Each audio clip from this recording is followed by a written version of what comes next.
especially if there's no babbling at all. Little to no babbling by 12 months or later is just one of the possible signs of autism in children. Early screening and intervention can make a lifetime of difference and unlock a world of possibilities. Take the first step at autismspeaks.org. A public service announcement brought to you by Autism Speaks and the Ad Council. WGSX Lynn Haven, WTOT, W271DM Mariana, WVLQ Port St. John, powered by Pepsi, ESPN Northwest Florida. Transmission starts in 3, 2, 1. Broadcasting from the Rib Crib Radio Room. The Afternoon Underdogs are taking your calls live. 850-215-6290. 104.3 ESPN Northwest Florida.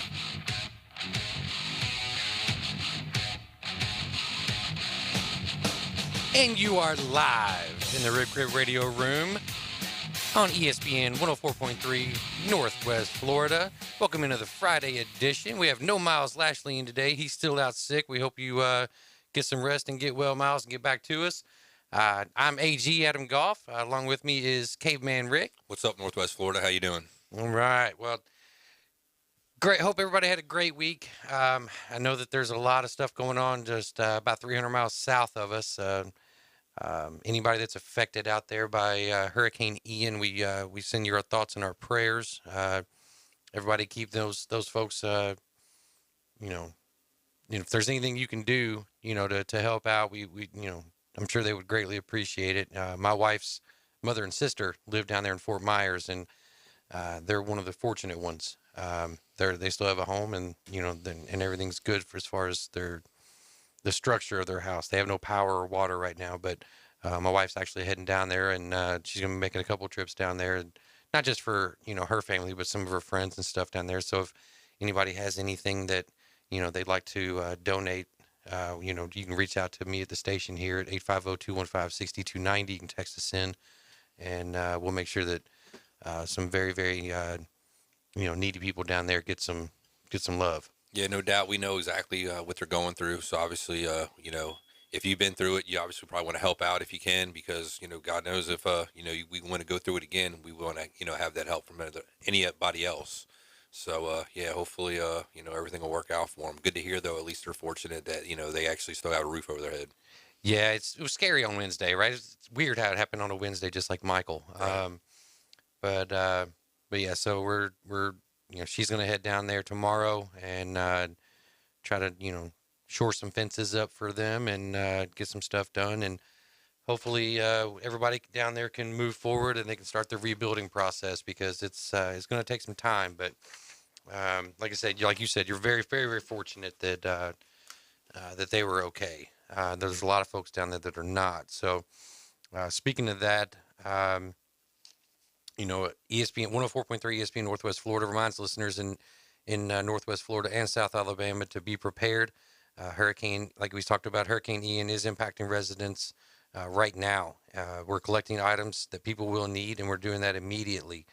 You can take that over to the new studio at 204 Ellen Suite B in Panama City.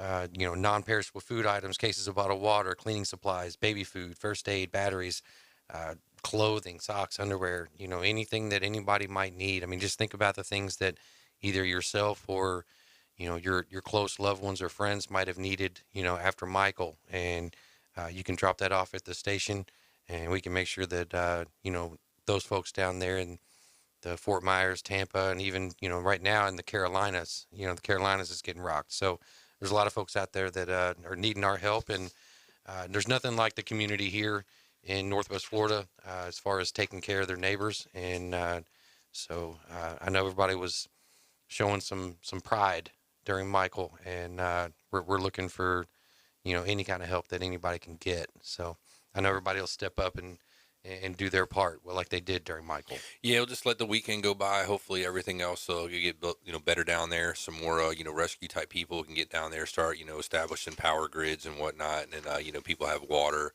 get back to having AC. I mean, it's pretty warm here still, even though it's cooled off a little bit. I'm sure it's a lot hotter down there too. So yeah, and Well, let's move on to some more positive things here. No doubt. Um, Actually, we were on the air at 104.3 FM in Panama City, 102.1 FM in Mariana, and 101.9 in Port St. Joe. We're streaming live on Facebook, YouTube, Twitch, and our TV partner, Blab. Check them out on your Fire Stick or your Roku. Be sure to like and share our Facebook page, subscribe to our YouTube channel, download the app, and register at ESPN 104.3 Northwest Florida. We're also going to be doing the championship getaway, right? So kind of like we did with the Braves. We're going to be doing an SEC championship, so make sure you stay tuned into 104.3 or 102.1 or 101.9 if it applies. And stay tuned and for your chance for SEC championship game in Atlanta. Yeah, no doubt. That should be a great time. Ron West went up to Atlanta. He had a blast and, was fortunate to tell us about it.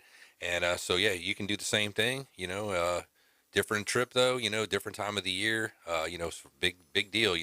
Ron just went for a regular season baseball game. This is SEC championship, Yeah, a lot on the line. This is like a bucket list thing for some people, Oh, absolutely. Absolutely. I mean, and it's first class all the way. Yeah. I mean, you can ask him about the accommodations that Randy and everybody here at ESPN provided for that trip, and they were top notch. So we're looking forward to seeing everything that's going to be included in that trip, and it's some great football, right? So speaking of football, last night we had an NFL game. Yeah, we did. And your Eagles are the only undefeated team now. Yeah, hopefully we can continue after this week. We'll see, because, I obviously didn't play last night. So, I'm hoping, we get the win. But we got a big, game against the, Jaguars playing pretty well. Doug Peterson showing back up. I'm sure we'll talk about that here in a little while, too, Yeah. and get into a little bit more. But, yeah, big game. So I'm proud of my team. Who would have thought, they'd probably be the last undefeated team? I wish I would have, maybe threw some money down on that, like maybe 6 months ago or something, because I might be sitting pretty right now, There you go. So biggest takeaways of the game, other than Tua, we'll talk about that once we talk about the game. But what were your biggest takeaways from the game? Biggest takeaways from the game would be, I guess, the fact that, well, your team, for instance, man, this the vanilla offense. It just seemed like, I don't know, with Zach Wilson, Taylor? Taylor, my bad. I was thinking of the quarterback for the Jets. Reminded me a little bit of Andy Reid back when he coached the Eagles. Got set in his ways where he just, no matter what, is wanting to pass. You'd have a 3rd and 1, and instead of running the ball up the middle to get the first down, why are we, chucking the ball like on a bubble screen or something like that? I just, almost like he's just wanting to prove to everybody how smart he is. Well, Zach Taylor's doing the exact opposite. It's like he just seems to want to run a lot of times when I think maybe they should pass, and vice versa. And then when you got a big play where you just need to get a yard, you're running a sweep play and you're running horizontal to the line of scrimmage instead of attacking the line of scrimmage. I just don't understand the rationale. I just don't know if he's just trying to be too cute, and like I said, just try to prove to everyone how smart he is. And because if you are, you're not proving anything to anybody right now. Yeah, for me, it seems like it's either a run up the middle or it's chucking it all the way down the field, right? But then last night, there was a lot of underneath, which was baffling to me, considering the fact that, you've got Tyler Boyd, you've got T. Higgins, and you got Jamar Chase, who are fully capable of stretching the field. And you got Burrow, who can get the ball to them in space, as well as, hit them in stride when they're going down the field. So as a fan of the Bengals, my takeaway was I feel like Taylor is listening to outside influences. Because last year it was, they're gung-ho, they're aggressive. And who are the outside influences, though? You're talking about fan base? Media.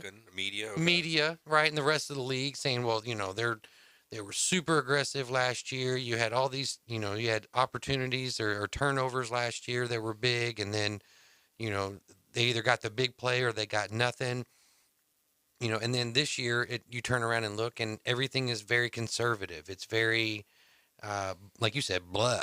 Yeah, It's just very vanilla. vanilla. Yeah. And I feel like there's that fine line between the aggressive play and the conservative play. And right now, he's not even walking that line. He's so far behind the line, he can't even see it. Right. He's so on the other side of it. And for me, not in a good way, especially when you have all those weapons, right? I mean, everybody balked at the offensive line last year. So they made some additions. And then they're like, oh, well, you gave up 15 sacks. Okay, that's fine. But look at what they've done the last 2 weeks. I mean, Burrow got sacked once last night. Yeah, He it got went from sacked twice against the Jets. it was like 9-6-2-1 or something like that is Right, the and so numbers. you can see Yeah. they're getting better. Where they're not getting better is opening up holes for Joe Mixon. But the play calling for me has got to improve from a stretch the field standpoint, because if you're not going to stretch the field, Mixon's never going to get holes opened Oh yeah, up, they can't run block right now anyway. because they're putting 6, 7, 8 in the box when they know it's a run, and he's not able to go anywhere, because what's happening is we're not willing to chuck it deep Yeah. to try to get those safeties to play back. Because if you want to play bump and run with man on man with our wide receivers, good luck. Yeah. It's the same way on the other side. You look at the Dolphins. Dolphins have all those weapons. The Bengals couldn't play them man to man, even though they have a good secondary. They were playing a lot of cover 2. They were playing a lot of cover 3. They were playing deep. It played to their advantage because they were giving them the underneath over the middle in the first half, and the second half that was gone. Now, a lot of that had to do with Tua not being Teddy there. Bridgewater playing, but he And- still and- held his own. Yeah, Teddy Bridgewater played well. The interception, I thought, wasn't really necessarily on him. I think it was just lack of reps. The tight end went one way, he went another. Yeah. It happens, Get him more first team reps with those guys, and I feel like that Tighten it up. improves. Because if you see like Sherfield, the third string wide receiver for the Dolphins, and he and Teddy were pretty much on the same page all night. So I feel like if you give Teddy time, they're going to be fine. But let's get to Tua. You had a pretty interesting take before we came on the air. You want to lead into it at all? Yeah, go. Or- Well, okay. Well, you talked about Tua and how the Dolphins have kind of misused them. Well, not necessarily misused him, but how that organization has been ran. So just kind of delve into that a little bit. Well, I just think that, you saw what happened to Tua last week. Most people should have. He probably got concussed. He got up. He was wobbly. He was weak legged. Looked a little bit like like a boxer or like a prize fighter, after they take a big shot, and try to get back up, which is a little odd. And, they evaluated him and decided he was okay. And, he finished the game and, he starts, 4 days later last night. And to me, it just seems like, kind of a waste. I mean, here you got this guy that you, invested a lot of stuff in, and you're throwing him out here like this. It's a detriment to his future, obviously. You don't want to, hurt his growth, or like his, ability to be out there and play and his confidence. And I just think that that's just been par for the course for Miami. Like, you look at what they've done a few years ago with tanking for Tua to get him to begin with, and, offering money up, for losses to the coaching staff, and then all the way up to tampering, with the Tom Brady kind of a thing. And now, you got this going on. So it doesn't matter which end of the spectrum they're on. It seems that the Miami Dolphins are just doing something kind of off the wall or some kind of messed up that, you would think wouldn't be good for not only the league, but, players. The in Brady the league. tampering. And, why one isn't like the NFLPA, getting involved with, some stuff like this, number one. And then now number two, like, it just, if I was a Miami fan, I just wouldn't have a lot of confidence in the organization. It's not being run like very classy, man. They're putting, I understand it's a business and you're there to win the game, and that's what it's all about. But at the detriment of your players, obviously, I don't think that's a good look. I mean, they say he cleared protocols and whatnot, but we all know how that goes in the NFL. How is that manipulated? There's right. ways people can get around stuff like that. And I've even heard stories where they have those cognitive tests that they take before they're injured, like, during the off season, so that they have a baseline for when they do get hit. But I've heard where some of these guys, when they take these like sample type tests, baseline tests, that they're skewing the tests. So that, like, when they do get injured and, like, they're off, it doesn't seem like they're off. So they're playing dumb, basically, or giving, like, bad answers or doing the wrong thing, so that it just seems normal, so that they can get out there and play quicker if everybody follows. I hope I'm, like, articulating my thoughts. Yeah. I Well get it. enough for And everybody. I my feeling on the subject is I don't think he should be playing. 4 days is not a lot of time for rest and recoup. They were traveling at least one of those days. So now he's in a pressurized He got released last night from the Airplane. hospital, and he got to fly home, which I thought was crazy. And he's flying home. And then they're tweeting like about how they're watching McGruber or something like that and laughing and cutting it up. And I'm thinking that's just a little odd too. I mean, you just basically got, Well, and McDaniel comes out in a press conference and he says, well, I'm just thankful it was just a concussion. It's like, come on, man. Right. Really? Just a concussion? It's the second one in 4 days. That's the way this game is, man. I mean, concussion is just like, it's no more than a bruise, it seems like nowadays with a lot of people. They should be, thinking a little differently, of course, because of all the issues with concussions and whatnot in the recent past. But I just, getting back to where it was, I mean, it's tiresome. People talking about it. It's getting worn out. So, of course, let's not talk about it. Let's just keep playing the game. But it's going to rear its ugly head every once in a while, like last night. I mean, seeing him posturing with his fingers in his hands. That was after crazy. He hit. I mean, I've worked in EMS before, and that's what they call it, posturing. And you can, pretty much tell right away when somebody has a head or a neck spinal injury, because that's one of the things that can actually happen. So seeing that right away, you already knew it wasn't good. Yeah. I mean, just initially right off the bat. And then, like I said, again, I was just surprised that, he just went to, Cincinnati Medical University of Cincinnati Medical Center. Quick little evaluation. I mean, I've had neck surgery, and, I've been through a gamut of some stuff. And I was scared, thinking that I could possibly be paralyzed with what I had going on. But I didn't get sacked by a, 375-pound lineman when I got hurt, Yeah. So I can only imagine, how his body is, and we know his body's kind of frail. He's taken some hits. He's gotten beaten up. This is he's young, but he's been through a lot. He's been a lot in his young career. There's a lot of guys that play many more years than him, and don't go through half of what he's gone through already in his short career. So hopefully the best for him. Hopefully Miami can continue with the success that they've had, because if he's going to be out for a while, I don't know. We'll have to see what happens. Yeah, we'll have to see what happens. Coming up next on the Afternoon Underdogs, we're going to have Bradford Law with Auburn. We're going to have him coming up after the break. You've been listening to ESPN 104.3 Northwest Florida.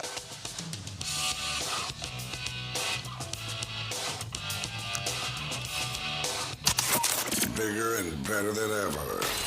104.3 ESPN Northwest Florida has your chance to win a trip of a lifetime again. We just sent Ron to see the Atlanta Braves at beautiful Truist Park. Thank you so much. Next, we're sending you to the SEC Championship game. It's an awesome experience. Saturday, December 3rd at Mercedes-Benz Stadium in the ATL. For more details, keep listening to ESPN Northwest Florida. Weather forecast for this afternoon for the entire listening area, mostly sunny skies. The high temperature about 80 to 85 and a north wind up to 20 miles per hour. Temperatures tonight will be around 63, 64, mostly clear, rather breezy. Mostly sunny, light breezes over the weekend, the high 80 to 85. This weather forecast has been brought to you by Earthworks of Northwest Florida. For 104.3 and 102.1 ESPN Northwest Florida, I'm meteorologist Tim Root. Dear past, present, and future football watchers, you know why we're here. The football season is back! Woo! That means those pregame barbecues with an ice-cold Pepsi? Totally back. Your perfectly placed football-watching corner seat back and comfy as ever. 18 Sundays of touchdown scoring, Hail Mary throwing, ice-cold Pepsi flowing football action. You better believe it's back. And since that's too amazing to miss a single second's worth, Pepsi is officially giving you permission to always put football first. And when we say always, we mean always. Like when your lawn is looking less like a lawn and more like a jungle. If the game's on, then the lawnmower ain't. And those gutters you haven't cleaned? Today is not their day. Or maybe those in-laws are back in town. Well, better hope they're football fans, because your Sunday is completely booked. Long story short, crack open a Pepsi and don't let anything get between you and your football watching. With love, Pepsi, made for football watching. That's what I like. That boot store reminds you, football weather means colder weather can't be far off. Now's a great time to shop for those winter work coats, shirts, and shoes. Janice and Irene, along with the staff, welcome you to stop by and shop for the whole family at that boot store. Remember Joe's motto, always put Jesus first in your life. Open 9 a.m. to 5 p.m. Tuesday through Thursday, 9 a.m. to 5:30 on Friday and Saturday. That boot store, next to Billboard Kia on 15th Street, Panama City. It's go time all the time. Sports talk around the clock. Oh my gosh! Now back to the Afternoon Underdogs, live from the Rib Crib Radio Room. 104.3 ESPN Northwest Florida. And welcome back into the Rib Crib Radio Room. I am AG Adam Goff along with Caveman Rick here on ESPN 104.3 Northwest Florida and ESPN Northwest Florida on 104.3 in Panama City, 101.9 in Port St. Joe, Mexico Beach, and Apalachicola, and on 102.1 in Mariana, Chipley, and Bonifay, where we are giving you a chance to win a championship getaway. So stay tuned for that. Now, on the line is the Director of Broadcast Operations for the Auburn Tigers, Mr. Brad Law. How are we doing today, Brad? Guys, we're doing well, and that's a lot more people, a lot more signals than I think the last time we were on the show. Yeah, so we're getting great to be here. Always growing, man. Always growing. Trying to get the word out that we're the number one sports station in the Panhandle. No question, no question. Well, I appreciate you guys having us on, and got a big game here tomorrow. So love to talk about it. Yes, sir. Well, let's talk about last week, right? So, at home, get an overtime victory against Missouri. What was the feeling around campus after that victory? I don't think a lot of the fans were as happy about it as they should have been, quite frankly. I think the team was happy. I think the coaches are happy. You get 8 conference games, right? You get 8 regular season conference games. And, man, if you win that sucker 17-14 in overtime, or if you win it 40-0, you celebrate a win because you put in the same amount of work, the same amount of practice and prep, and you played the same 60 minutes, and in Auburn and Missouri's case, a little more than that. So, you can choose to celebrate it or you can choose not to, and I'm just a firm believer that you choose to celebrate victories. And so, they take that win. It was not the prettiest win from an offensive perspective. I thought the defense made whatever adjustments they needed to after getting outscored 14-0 in the second quarter and pitched a shutout the rest of the way. So, Coach Harsin and his staff talk about defending every last blade of grass, and they did that right up until the very last blade of grass before the end zone Saturday afternoon. So, there were some fans who needed to be convinced that that's a good win. I don't think the coaches and players needed to be convinced. Every SEC win is a good one. Right. Any SEC victory is a good one. It puts you at 1-0 in the SEC, so you're still sitting at top in the division there in the West. You're at 3-1 overall. Granted that one loss was a very disappointing performance against Penn State, but you've got a chance to kind of right the ship here with LSU. So let's talk about what Brian Kelly is going to be bringing into Jordan Hare. I think he's bringing in an offense that's gotten better week after week. Now, against New Mexico last weekend, they scored in the 30s. They were up 17-0 halfway through the third quarter. So, some of those numbers are a little deceiving. They've done a ton of scoring in the second half of games this year, but you play the same 60 minutes, and so credit them for being able to do that. They make adjustments at halftime really well. Jaden Daniels, the quarterback, is a transfer from Arizona State, and he's led, I think, 7 fourth-quarter scoring drives this year, 6 for touchdowns and 1 field goal. So they're a team that kind of gets stronger as the game goes on, and that's not surprising. Brian Kelly's a very good head coach. He gets 7 10-win seasons at Notre Dame, got them to the playoff a couple of times, and that's impressive against a schedule that featured 5-6 really marquee games every year. So it's as close to an SEC schedule in terms of how high you have to get up on a consistent basis during the year relative to some other conferences who maybe play 2 or 3 big games every year. So, it's an offensive line that has 2 true freshmen starting at the tackle spots, but they're 2 very highly regarded true freshmen, and they've played well. So they'll continue to get better. 5 different receivers have caught 10 passes or more this year, so they're varied. They're multiple. It's a good balanced offense, even if it's a young offense. So I think that's what Auburn is running into when Brian Kelly's team comes in here tomorrow.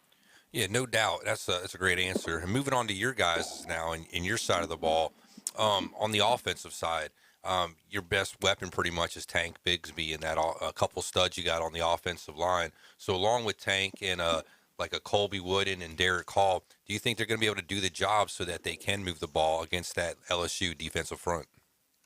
Well, that is the question. And how do you take some of the pressure off Tank? Because if you know he's the best offensive player, and I know he's the best offensive player, everybody else does too. Defensive coordinators know it. Players on the other team know it. And so Auburn's got to do a better job, I think, on first down of finding other avenues besides Tank Bigsby. So it's the old catch-22. You got to establish the run. How do you establish the run? You run it, and you run it, and you run it, and you can't vary from it. You can't give up on the run because then everybody complains that you abandoned the run too early. So you got to continue to feed the running back. So how do you do that? Well, you do it with some first down play action passes. I think we saw that last week a little bit, and that's how Coy Moore, the LSU transfer into Auburn's receiving corps, was able to hit 3 plays of 20 yards or more last week. He had, I think, half of Auburn's explosive plays in the game against Missouri. And his effectiveness not only can take the pressure off the running game, thereby opening things up a bit for Tank Bigsby if Auburn can hit more of those explosive plays, it also spreads out where the focus of the defense goes. So it's either the running game with Tank Bigsby or it's one receiver who had been the most consistent receiver this year, and that's Javarius Johnson. Well, Missouri schemed defensively to shut him down, and Auburn couldn't target him one time last week. Now that Coy Moore has started to make some plays and he's trying to make a splash with this team, now maybe you got to focus some of that attention on him and not all the Tank. Some on Coy, not all on Javarius Johnson. The more playmakers you have, as we see from the top teams all across college football, the more playmakers you have, the more difficult it is for a defense to scheme around stopping one or two guys. Yeah, great. It's amazing to see what an offense can do when you've got multiple people being able to move the ball. Brad, tell me what a win against LSU will do, because looking ahead at this schedule, you've got LSU coming up tomorrow, then you're at Georgia, at Ole Miss, and then Arkansas. It's kind of a gauntlet there. What would a win mean for this Auburn football team tomorrow? Yeah, I think that scale slides for every team as the season goes on, because we learn more about every team as the season goes on. Ole Miss plays Kentucky tomorrow, and it's really the biggest test, maybe the first true test that Ole Miss has faced this year. So we think we know what they are. We don't really know for sure. Some of these other, like Arkansas's had a couple of really tough games, and they lost to Texas A&M. They play Alabama tomorrow. If Alabama goes up to Fayetteville and wins that game handily, do we think Arkansas is as good as we once thought? So right. in saying that it's a bit of a sliding scale, here's what I know about the Auburn-LSU game. It has been a pivotal game in a lot of different seasons. The 2012 year, Auburn played a much more talented, highly favored LSU team at home, and they came up 2 points short. They fought them right down to the end. Came up 2 points short. That if that game goes Auburn's way, who knows what the trajectory of that season would have been the rest of the way. 2004, Auburn couldn't quite win the big game. And Nick Saban brings LSU into Auburn. They're the reigning national champions, and Auburn finds a way to make the play late, win the game. Auburn didn't play another close game the rest of the season after that win over LSU. 4-1 with a win over LSU, at the very least, gives you a blueprint for how to win some of these other games, particularly at home against Arkansas, against Texas A&M, to go on the road to beat a Mississippi State and an Ole Miss. We know Georgia and Alabama and what they look like, and those are rivalry games. But it, at the very least, gives you a blueprint. Well, if they beat LSU at home, why couldn't they beat Arkansas at home? Why couldn't they beat Texas A&M at home? Why couldn't they go on the road and beat Mississippi State or Ole Miss? They beat LSU at home. So I think it gives you a blueprint and a lot of confidence. And do you think these guys are going to step up their game this weekend in a big game against LSU to try to play for their coach so he can stay around for a while? There may be some of that, guys. I don't know if it's, once you get on the field, you're beating the guy in front of you. Yeah. You're beating that guy in the white jersey if you're wearing blue. And it comes down to your week of preparation and, all the emotions that you have about your coach or, frankly, even about your school. I mean, you got guys on this team who love Auburn, guys on the other team love LSU. But at the end of the day, Can I beat the defensive back ahead of me? Can I beat the offensive tackle and get to the quarterback? Can I make the tackle in the backfield? Or can I stop the running back from getting a 15-yard run and limit him to 3? At the end of the day, it's about those individual one-on-one matchups, and that's what I think this one comes down to as, once again. Well, we've been listening to Brad Law, the Director of Broadcast Operations for Auburn University. And Brad, we appreciate you taking time and coming on air with us, and look forward to hearing from you again possibly next week. And don't forget that ESPN 104.3 Northwest Florida is your home for the Auburn Tigers. Again, hear every game in ultra high fidelity right here. Again, tomorrow kickoff is at 6 p.m. as the Auburn Tigers host the LSU Tigers. Well, Brad, we hope you have a great weekend, and like I said, we hope to speak to you again next week, and go Tigers. War Eagle. That's it. War Eagle. This time next week, we'll be on our way to Athens, so would be happy to do it again. War Eagle to all Auburn fans on the Panhandle, and we'll talk to you again soon. Talk to you soon, Brad. Thanks, Brad. All right. Always nice having Brad online. Great guest, man. The guy's got lots of great information. He's on it. He's got his finger on the pulse of what is going on with the school, with the whole Auburn University, not just the football, but everything else. Yeah. Well, you've been riding with the Afternoon Underdogs. We're going to take a quick break here. When we get back, we'll be joined by Mr. Todd Mueller of PCB Coins and Cards.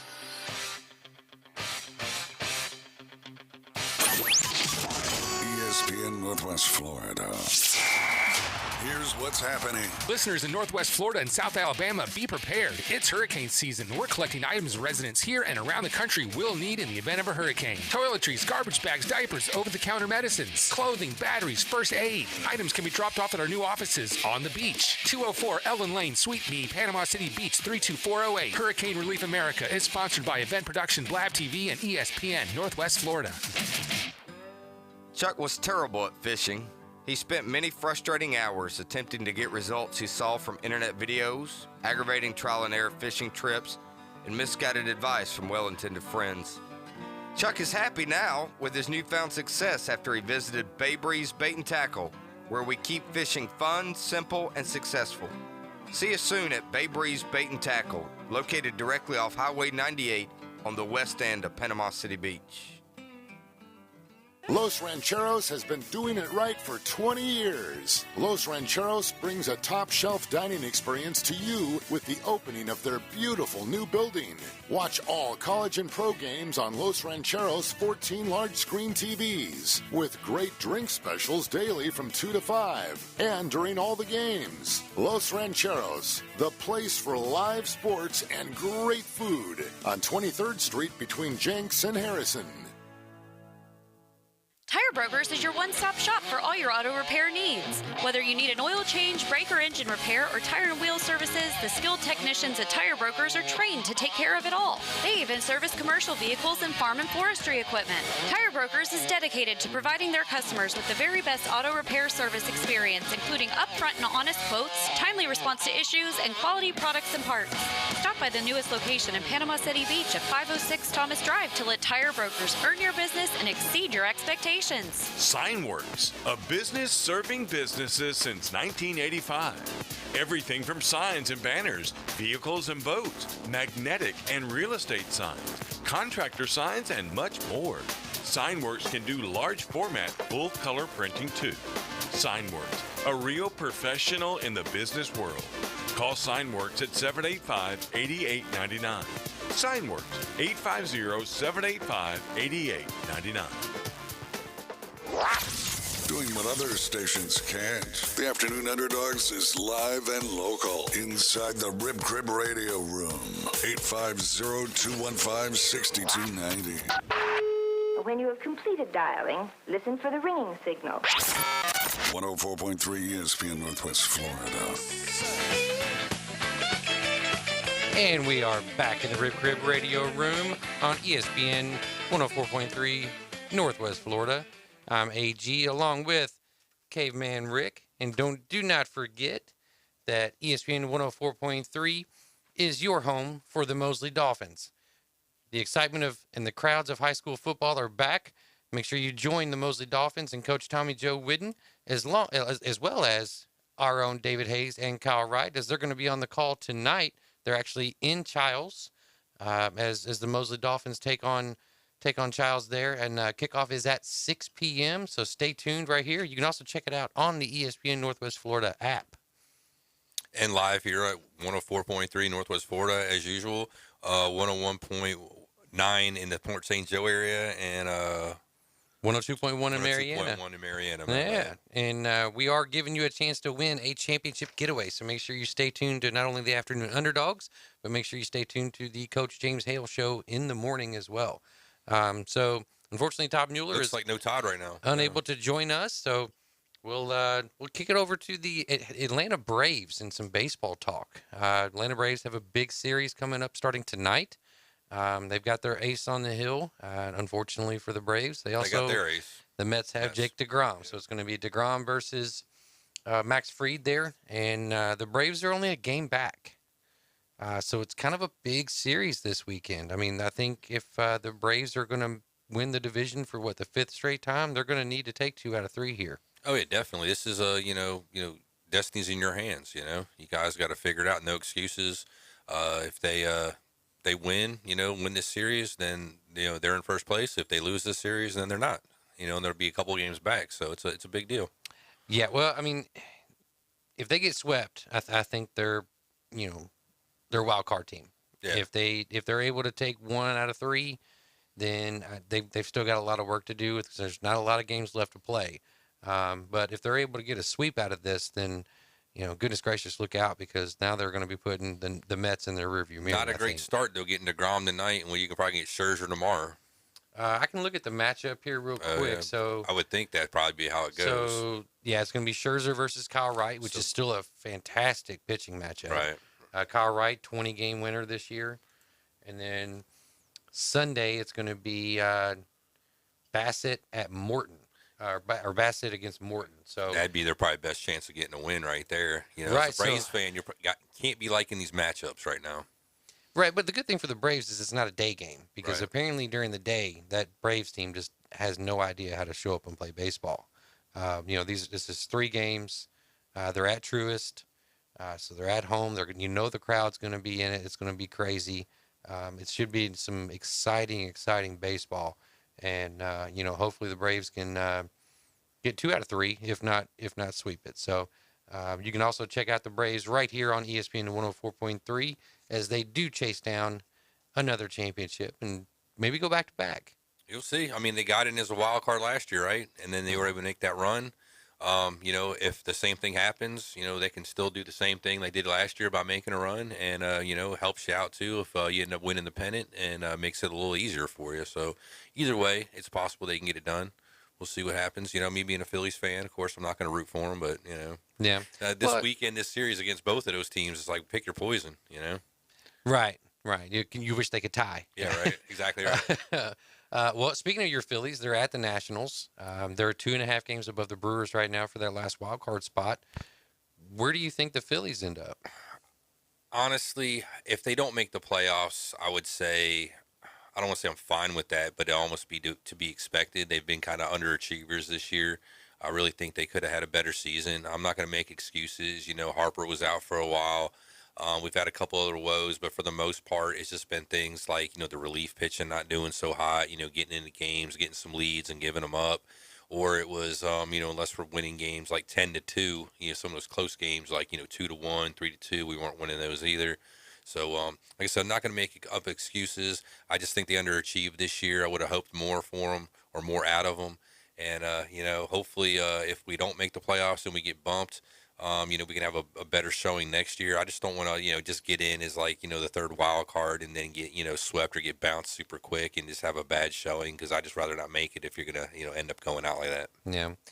For me, like obviously I'm a Reds fan, like we've talked about many, many times on these airwaves.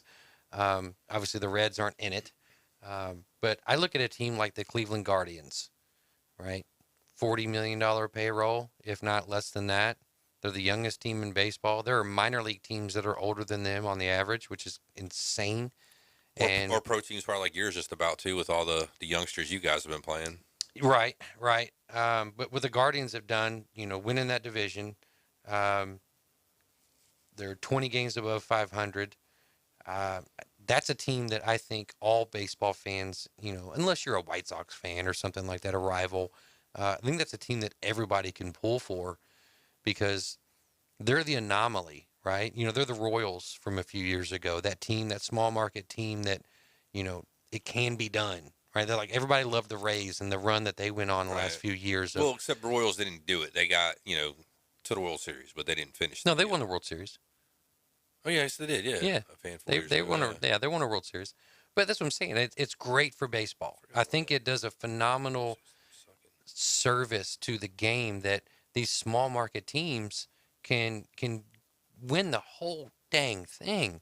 So it's great for the Braves to get back in there because they're the Braves, the Dodgers, the Yankees, the Red Sox. You got all these teams that are the name teams. But for me, as a small market fan, I like being able to look at some of these teams and say, you know what, it can be done is if you get the right situation. So that's like, for me, I look back at, what the Reds have done this season in terms of, acquiring all this minor league talent and going, okay, maybe this is the right path. Maybe we can do it this way because the Guardians are showing us that even though you're young and you don't have a lot on your payroll, you can still get the job done. And baseball in the playoffs, it's not about who the best team is. The Dodgers were the best team last year. It's who is hot right now. Or who's got the best chemistry. I mean, you can be hot too, technically at the right time. Just, when you're peaking, you peak at the wrong time though. And then, you get to your peak early, you fizzle out at the end. You can't make it all the way. I think there's a little bit more to that, but a little bit more consistency, like just throughout the regular season. I mean, it's a season of attrition. It's a damn marathon. I don't get why you have to have like all these, wild cards and whatnot. If you played 162 games, I mean, the cream of the crop's there. I mean, you go out there, you play the game, you win the majority of your series. That's what you should do. If you can do that, then you're battle tested and you should be able to win series in the playoffs. I just don't like teams getting in, after, you play all these games and then you still have to have like a 1-game playoff to get in. And it just, like I said, you played 162 games. I mean, the writing's on the wall, the numbers are what they are, you're in or you're out, and then having all these extra ways for people to get in, I'm just kind of getting over it, here in baseball. Yeah. I think it need to make it a little bit more simpler. I get the whole idea of wanting to get teams in, but like I was talking about my Phillies, if we make it in as the third wild card and we get bounced super quick, it's just, I'd rather us not even be there. All right. So imagine you're the Blue Jays fan and you've got your glove on Aaron Judge's 61st. How you feeling right now if you're him? I feel pretty good. I mean, it's life-changing money that you can get. Right, but he didn't catch it, though. No, if he got the ball, though, and somebody's got the ball, and is going to sell it, you know what I mean? So no, Aaron Judge gave it to his mom because the bullpen coach grabbed it. I was talking about 62, Oh, so coming up 62, there's gonna be more balls, what I'm saying? There's going to be more stuff. It's life-changing money. If you had the ball, oh, well, you know what I'm saying? Like, I don't know. I mean, can you sue for it? Like, you had your hands on something. No, I don't think so at that point. What I'm saying? So, like, what are you going to do then? What are you going to cry? What it looked like that dude was going to. He was so dejected sitting there in the stands. I mean, he was. I think he went through all the gamut of emotions from just sadness to frustration to anger. Asking people that kind of stuff, you're never going to get a right answer because you never know what you're going to do until you're thrust into a position like that, really, I think. It's really easy to say you'd like to do this, you'd like to do that. Like the people that would sit here and say, well, if I caught that ball, I'd like to do the right thing and give it back to him and not get anything in return and say, like, this is yours, whatever. Come on, man, get real. Shout out Brian Haddad. Yeah. Well, I wasn't meaning him, but I'm just saying in general, though. Like, I'll be honest with you, man. I couldn't tell you what I'd do. Yeah. And I'd probably, take the money because, like, I could use the money. Right. And I'm sure a lot of people would. When you have that in front of you, like these athletes, they get paid millions of dollars. I mean, them, having an extra ball to put on their mantle, even if it was like a big deal, milestone kind of thing, they got a bazillion other ones. Yeah. So in my book, they don't need it. They got plenty of other stuff. Let the small guy that might have, had to work an extra, shift or two or overtime or whatever to be able to pay for that ticket to go to that game. I'd like to see somebody like that get it. That's a reward. I hear you. For your hard work and being a fan. So if Aaron Judge hits 62 tonight, is that the top mark in baseball for you? Home run mark? I don't even know. That's or is it still Bonds? It's a conflicted question because I'm not down with the steroid, era and the whole shenanigans that went on with that. But like, we can read the Balco reports. We know it was more than McGuire, Sosa, and Bonds, obviously. I don't know. I just think if you're gonna, have these guys in baseball and talk about them and still have them show up for events and everything, then you need to put them in the Hall of Fame probably and put an asterisk, next to it, or give them their own wing, a different wing, or something like that, because we already know it's not the Hall of Fame. It's the Hall Pretty Good. The way numbers have been skewed, and the way people look at things nowadays. Just about anybody can get in if they got an argument. It seems like so. I don't know. I think it's Bonds' record. I think 73 stands. I'm with you. I think there needs to be a separate wing for that era, because baseball needed that era to save baseball.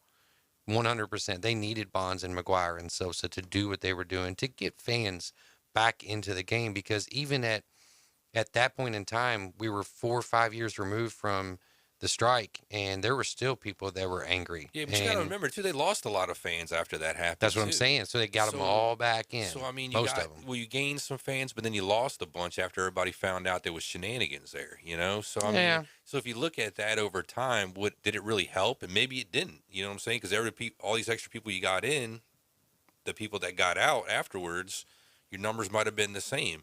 And if you are going to have the same numbers after you do all that, then it just would have been better to not do that. I just wish I could have seen King Griffey Jr. on steroids and see what he could have done, because goodness gracious. Well, you could say that, and you can go back even further. What about a guy like Pete Rose, with his numbers, if he had been on steroids and he can play more and he had more power, or like a guy like a Mike Schmidt, or, all kinds of guys out there. Shoot, you can even look at the guys that were like just big, that we in our minds think they didn't juice, like a Frank Thomas that was just a beast. Mm-hmm. Imagine like what he might have been able to do. Jim Thomey's another one that doesn't get spoken about a lot. Matt Stairs, a Phillies fan, he helped us out. So I mean, there's a lot of guys. Yeah. Well, you've been riding with the Afternoon Underdogs right here on ESPN 104.3. We're going to take a quick break. When we get back, we're going to go over some trivia. So make sure you get on those phone lines, and I'll get you the new phone number to call in. And thanks for listening in. Again, I'm AG, and that's K-Man Rick on ESPN 104.3.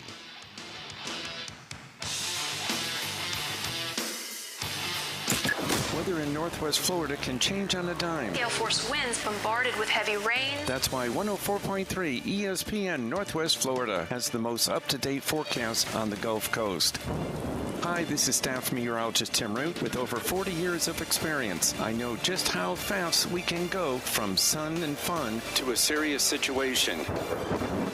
For the most accurate and detailed weather when it matters, rely on 104.3 ESPN Northwest Florida.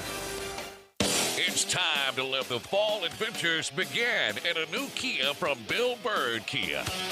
Now offering 3.49% up to 48 months on the purchase of a new 2022 Kia Sorento. You can expand your horizons and write your next chapter with confidence in the outgoing and adventurous 2022 Kia Sorento that has the perfect balance of comfort, safety, performance, and technology. Bill Bird Kia is the home of the 20-year, 200,000-mile warranty. Stop by and see us at 2435 East 15th Street or anytime at BillBirdKia.com. We make buying a car easy, and we'll give you the peace of mind you can trust. Offer from KMF for the purchase of a new 2022 Sorento with $22.36 per month per $1,000 financed at 48 months. Quantities limited. No down payment required. Can be combined with other finance offers. The 20-year, 200,000-mile warranty is a Bill Bird Kia warranty. See dealer for complete details. Offer for well-qualified buyers. Must take delivery from dealer stock through 10/31/22. At Panama City Toyota, our family is probably a lot like yours.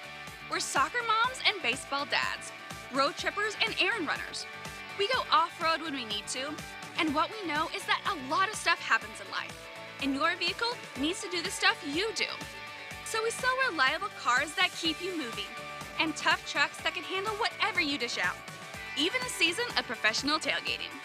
Panama City Toyota, car people for life's journey. Y'all listen up. Let me tell you something about group meals from Rudy's Barbecue. It's got all you need for all the folks you gotta feed, smoked meat, sides, and more. There's everything down to the tablecloth, just like the one that you see at the store. At a bridal shower, it's better than flowers. And a long distance meeting, it'll pass the hours. It'll feed all the cousins at a family function. It's better than potluck at a church luncheon. Next time you need to feed 10 or more, call and order a Rudy's group meal. Next in line. Florida-Bama line to the Gulf of Mexico. From the Upper Grand Lagoon to McKenzie Park. We are live and local. Whether you like it or not, you have a gift. Now back to the Afternoon Underdogs, live from the Rib Crib Radio Room. ESPN Northwest Florida. Welcome back into the Rib Crib Radio Room. I'm AG Adam Goff along with Caveman Rick. You are listening to the Afternoon Underdogs on ESPN 104.3 Northwest Florida. We're on 104.3 in Panama City, 101.9 in Port St. Joe, Mexico Beach, and Apalachicola, on 102.1 in Mariana, Chipley, and Bonifay, where we are giving you a chance to win a championship getaway. We are also the most touchdowns on the Gulf Coast. Make sure you stay tuned for all the NFL action right here on our airwaves, as well as on the ESPN Northwest Florida app. You're home for the most live sports in the Panhandle. Sunday, we got a morning game. Hooray. I love morning games. Yeah, those are nice when you can wake up and you don't have to worry about waiting until 12 o'clock for football. Right. But you got to get your fantasy lineup set up early, though. Don't forget. Right. So if you have anybody on the Vikings or Saints, make sure you get that in early. Kickoff is at 8:30 a.m. You can listen to that right here on 104.3, 102.1, or 101.9. Then we're going to take you to the Titans at Colts. Kickoff is at noon. And then after that, we're going to have Carolina at the Cardinals at the Panthers, Chiefs at the Bucks for Sunday Night Football, and then Monday Night Football on October 3rd, kickoff at 7:15, the Rams at the Niners. So a little Western Division. It's a lot of football between Sunday and Monday. It's phenomenal. Gotta love it. Yep. So we got what, 4 games on the air right there on Sunday. So let's go. Trivia. All day. Trivia. So we're going to be giving away a trivia pack. I know it's going to have some Buffalo Rock in there, probably some $25 gift cards as well. I'm going to get with Dave in terms of what that trivia package is. We haven't been told to open the vault and see what we can give away. So right. It would be something nice like usual, guys. Yeah, and you can pick that up over at the new studio, 204 Ellen, Suite B, over there off of Thomas Drive. And if you want to text in the answer to 850-215-6290, the question is, how many bowl wins did Bobby Bowden have? How many bowl wins did Bobby Bowden have? Text in that first. Whoever's first on that will win this prize pack. Yeah, let us know. Give us a call, shout. You can try calling in. If not, give us a text, and we'll hook you guys up. So what are we going to talk about now? We want to do some we got some NFL. Yes, let's get into some NFL matchups here, because we got some big games coming up. I know it's week 4, but there's some big matchups coming up. The first one is Titans at Colts. Dave's Titans against G-Man's Colts. I think this is a big game in terms of that division. Does the division winner come from this game, or is one or both of them done after this game? I think the division winner's probably going to come from my game, actually. It might be the Jaguars. Right. We'll talk about that here in a little bit, because I just don't know what to think right now about Tennessee or the Colts, to be honest with you. The Colts have been like Jekyll and Hyde as far as I'm concerned.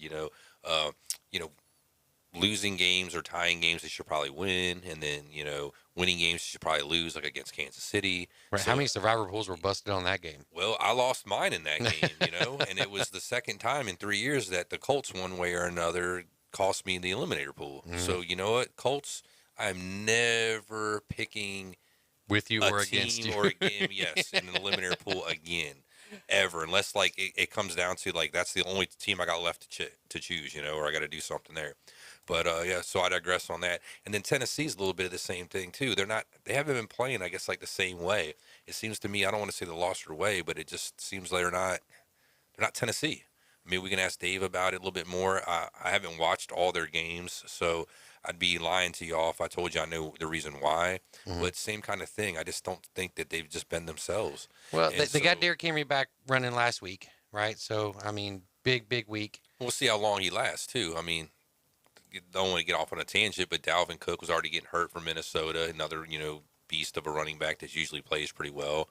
Derrick Henry's been doing okay, like you said last week, but got to be a little sketchy. Is it going to continue? Yeah, it's an interesting game, because I think whoever loses this game is probably on the outside looking in. Definitely. Next one we got is Jags at Eagles. Yeah. great game. Are I'm they looking both for forward to real? it. I think the Eagles are. Jaguars, I'm still, I'd be a little up in the air about after the woes that they had last year. Mhm. I mean, they're off to a great start. Don't Big get win me in wrong. L.A. Yeah. Dominating I mean, win. They're, impressing some people. Trevor Lawrence is, playing a lot more like we would have expected last year. Mhm. Like looking like that great quarterback coming out of college, like the last great prospect since like Andrew Luck, like everybody touted. So he's looking good. Etienne's coming back from the injury, looking pretty decent himself. He doesn't have as many touches. James Robinson's there. He's been playing really well. He's looked himself. good coming off that Achilles. Jags defense has been playing really well.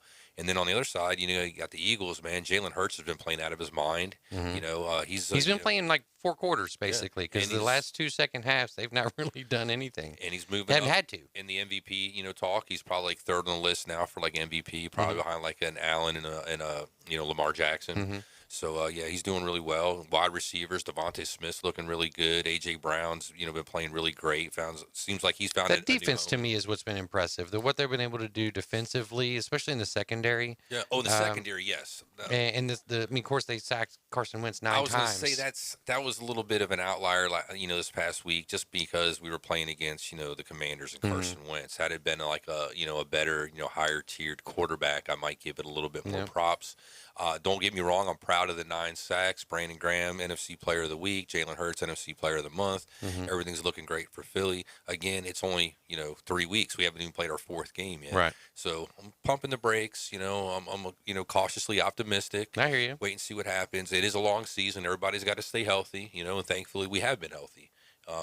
Considering the woes that we've had the last 3 or 4 years with injuries. So, So we got about a minute left here. Let's get into Lamar versus Josh Allen. That's quite a matchup right there. It's a pretty big deal. Lamar, man, dude's been betting on himself. What can you not say about Lamar? I mean, the dude's just been a stud. I mean, it's sad that if he had more weapons, just think of how much greater that offense could be.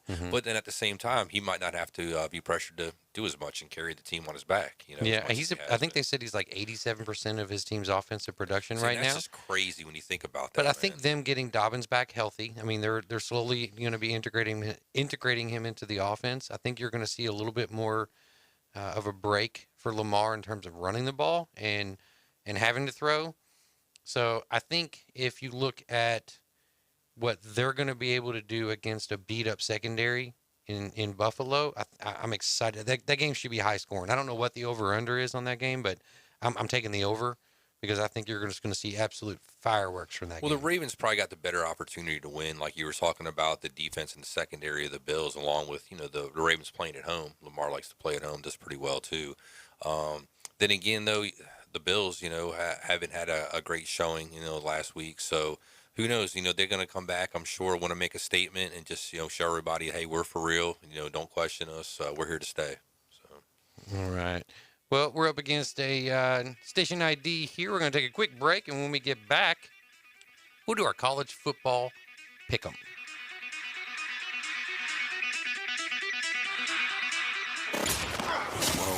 .3 ESPN Northwest Florida.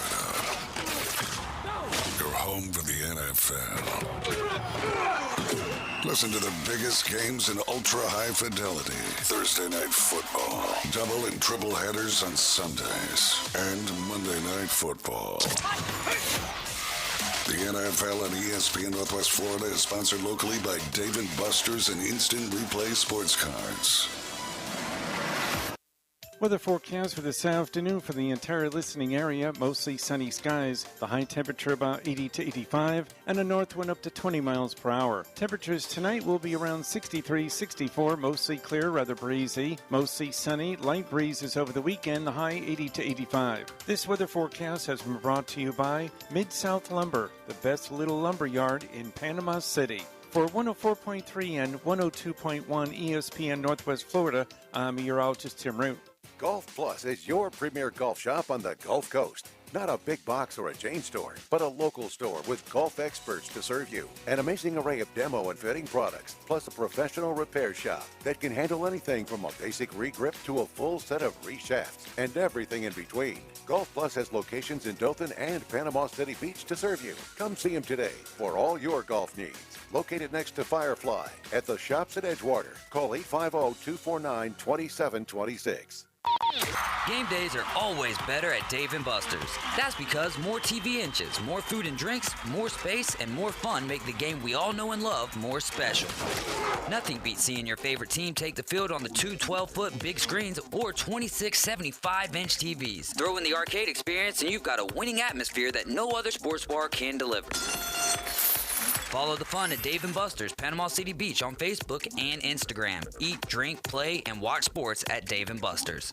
WGSX Lynn Haven, WTOT, W271DN Mariana, WBLQ Port St. Joe, powered by Pepsi, ESPN Northwest Florida.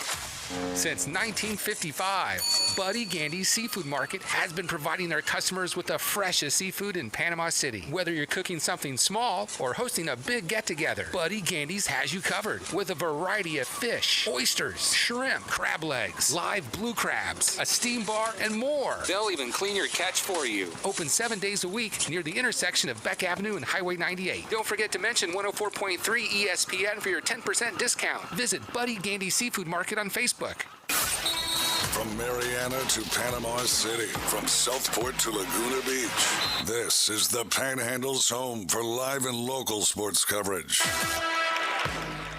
Now back to the Afternoon Underdogs, live from the Rib Crib Radio Room, ESPN Northwest Florida. Welcome back into the Afternoon Underdogs here in the Rib Crib Radio Room. I am AG Adam Goff along with Caveman Rick. David Hayes is in Childs right now, getting ready for the Mosley Dolphins to take on the Childs High School football team. Make sure you stay tuned after the Afternoon Underdogs. Kickoff is at 6 p.m. immediately following us. And him and Kyle Wright on the call. Mosley Dolphins, only one loss so far this year, so looking pretty good. And they're one loss to a really, really good Bay High School team. So. Yeah, and always good stuff from Dave and Kyle on the radio. Check them out. Give them a listen. Great information. Support your local schools, too, while you're at it. Yeah, it's exciting. It's an exciting brand of football, and it's exciting to listen to those two guys bring it to us. So make sure you check that out. If you can't tune into the radio, make sure you check it out on the app, because you can check it out on the app as well.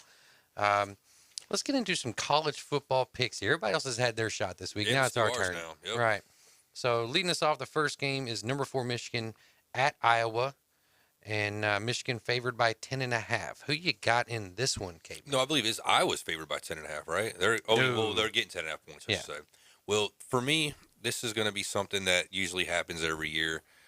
Ames, Iowa is the place where Big Ten championship hopes usually go to die. All right.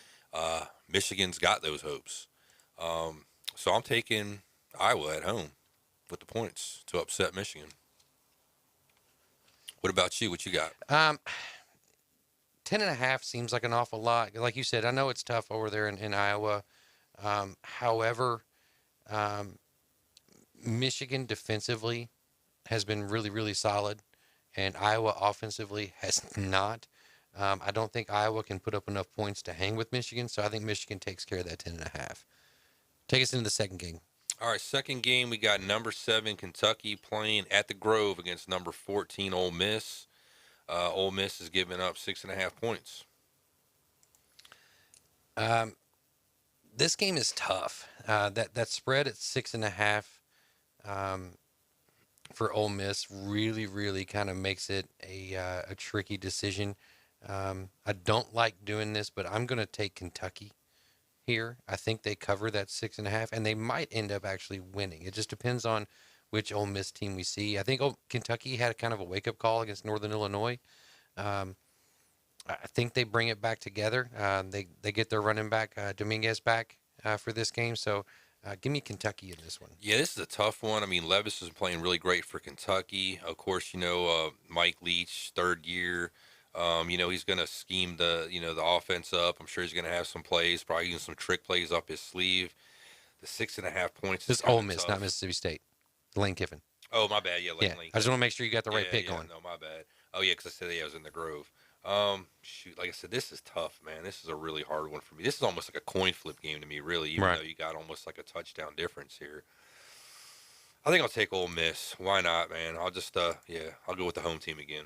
All right, Ole Miss in the points. All right. They do something different. Next game, number 18, Oklahoma trying to bounce back after losing to K-State. They're at TCU, and they are favored by 6.5 over the Horned Frogs. For me on this one, I think Oklahoma's got to get themselves right. They didn't do so well last week. TCU, though, they're nothing to sneeze about. But I'll take Oklahoma, giving up the points. Yeah, Oklahoma's going to need a bounce back. Venables, I don't think, wants to take his first year at Oklahoma and have 2 straight losses when he was prohibitive favorites. Right. So I like Oklahoma here to cover. I don't think that you're going to see an Oklahoma team that's going to come out there and lay an egg like they did against Kansas State last week. Right on. All right, so I guess go on to the next one. We got number 9, Oklahoma State, going, to Texas, to Baylor, number 16 Baylor, and Baylor's giving up 2.5 points at home. Baylor's your favorite. You lead with this one. I can lead with this one. I mean, they've been playing pretty well, though, and they make me look bad the last couple of times. That's why I don't want to really pick them, to be honest with you, because I would think, conventional wisdom would tell you if I pick them now that they'll probably end up losing. Yeah. Because of the way things have been going. So just for that reason alone, I'm going to take Oklahoma State, man. Yeah, I want to take Baylor here. That 2.5 points makes me a little sketchy. It's the rematch of the Big 12 championship game last year, which was a phenomenal football game. I don't know if you remember or not. It came down to the last second, last yard. I like Oklahoma State in this game. I feel like they're going to have an offensive explosion, and I feel like they're going to walk out of Waco with that W. I hope so. I need to get an improvement in my record, so let's go. Right. This one, a little closer to home. Florida State, ranked number 23, finally ranked, right? Yeah, it's been a while. Deservedly so. Hosting number 22 Wake, who's coming off a double overtime loss to Clemson last week. FSU favored by 6.5 here. Yeah, Wake's no joke, man. They're a pretty good team. FSU, they've been playing pretty well, too. Surprising a lot of people this year, with their wins. So they're nothing to sneeze at as well. For me, though, I like the way Wake's been playing. Like you said, it took double overtime to lose to Clemson last week, which is pretty impressive. So I think they're going to continue. And I would think they really want to win this game, being that they lost last week in a game they should have won. Or could have won. This is a game that they can really use in the standings. So, yeah, I think they need this a lot more than FSU, so give me Wake. Yeah. I feel like this is a trap game that Vegas is setting with that 6.5 points for FSU because they want you to put the money on FSU. Yeah. Sam Hartman's impressive. What he was able to do against what I feel is a really good Clemson defense was more than impressive. And I don't feel like FSU has the same type of defense that Clemson does. So give me Wake in this one. I feel like Wake is going to be able to come out of Doak with that victory. It's not a knock on FSU. I think they're a good football team. But I feel like Wake is going to have a little bit more of a chip on their shoulder. I think they got a little bit more to play for right now. All right. Next game, Dave's team, the Alabama Parole Tide, coming in ranked number 2. And they're going to Sydney Fields, who we'll hopefully have up next in this next segment. The Arkansas Razorbacks at number 20. Alabama favored by 17.5. It's a lot of points. That gives you some pause, or gives me some pause, I should say. I mean, Alabama's a pretty good team, and we know they can put a lot of points up, but Arkansas's been playing pretty damn good football lately as well. Maybe last week they didn't do so hot or as good as maybe they thought, most people thought they should have been, but that is... Man, 17.5 points is a lot of points. I'm tempted to take them with the points, man, but Alabama's just so damn good. But you know what? I'm going to take Arkansas. We're going to find out a little bit more here probably next segment, and I'll find out whether or not I'm making a bad pick when we talk to Sydney, but I'm going to go with Arkansas on the points. Yeah, well, we know who she's taking. Well, obviously. But she might have a little insight on something that might skew me another way. Yeah, 17.5 road favorite is a big, big number. Yeah. Alabama has looked impressive defensively. Offensively, I don't feel like Bryce Young has all the weapons. Diggs is coming out of the backfield really, really well. But I think 17.5 is a lot to ask of that Alabama offense. So I'm going to take Arkansas to cover here. I don't think they win, but they could. Yeah, I don't think they'll win. They had that game against Texas A&M if they don't mess with their play calling, because that one play there really, really changed the momentum. Well, and was it Jefferson trying to go up over the top on first down? Mm-hmm. That wasn't a very smart play. That's something you save for like a 4th down play. Right. So next game here we got Mississippi State at number 17, Texas A&M. A&M is favored by 3.5. Yeah, A&M, like, that's another one I just don't know what to think of. I mean, they're so Jekyll and Hyde, too, like, I just don't know which team's going to show up this weekend, you know? That's the toughest thing for me, with them. 3.5 points isn't a lot of points, so you know what? Let me take Mississippi State, and I think they could win this game outright. All right, going with the flying Mike Leach is there. That's it, man. All right. Yeah, Texas A&M, I doubted them last week against Arkansas. It took that one big play, the KJ Jefferson over the top of the fumble, and then the ensuing touchdown that came off of that. And it kind of sparked them and got them going. But, they're back at home. Give me Texas A&M in the 3.5 here. I'm not comfortable with that pick, but I feel like they're going to ride that momentum. They need that win pretty bad, too. This is a big win for Jimbo Fisher. Really needs to win a game. 100%. 100%. Next game, we have top 10 matchup here. Number 10, NC State at number 5, Clemson. Clemson favored by 6.5. Yeah, Clemson, like I said earlier against Wake, they had a big win last week, but it took 2 overtimes. Probably a game that probably shouldn't even gone to overtime if you really get down to it. Clemson is probably, the better, deeper team of the two. NC State, they've been very good too. They've been showing out this past season. So because of that, I'm going to take NC State. All right. NC State is a lot better at home than they are on the road. I think Clemson, coming off of that victory at Wake, I think they end up covering this 6.5. I just don't trust NC State on the road. If this game were in Raleigh, it might be a different story, but give me Clemson in this one. Next game, we just talked to Brad about this, from Auburn. LSU at Auburn. LSU favored by 8.5 in Jordan-Hare. I think Auburn got their win last week against Mizzou. They're sitting kind of happy about that, or sitting a little bit proud. LSU, Brian Kelly, they need to win. They need to, start that culture up, make sure that, they're going to continue getting recruits and keep that name going. I just think LSU is probably the deeper team too, has more talent. So I'm just taking LSU even on the road. I like that pick. I want to go LSU with you, but something tells me that Auburn is going to have that one game that is just going to shock everybody. And I feel like this is it. Because I don't see them beating Georgia. I don't see them beating Arkansas right now. Ole Miss is a question mark, but I feel like this is a game that Auburn can win. So I don't know if they do, but I do think that they cover 8.5 points at home. Right on, fair enough.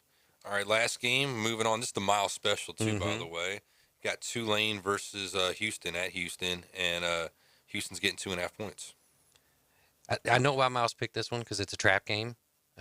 Houston getting 2.5. They're at home, so you want to go Houston heavy here, and I'm going to. I think Houston wins this game outright.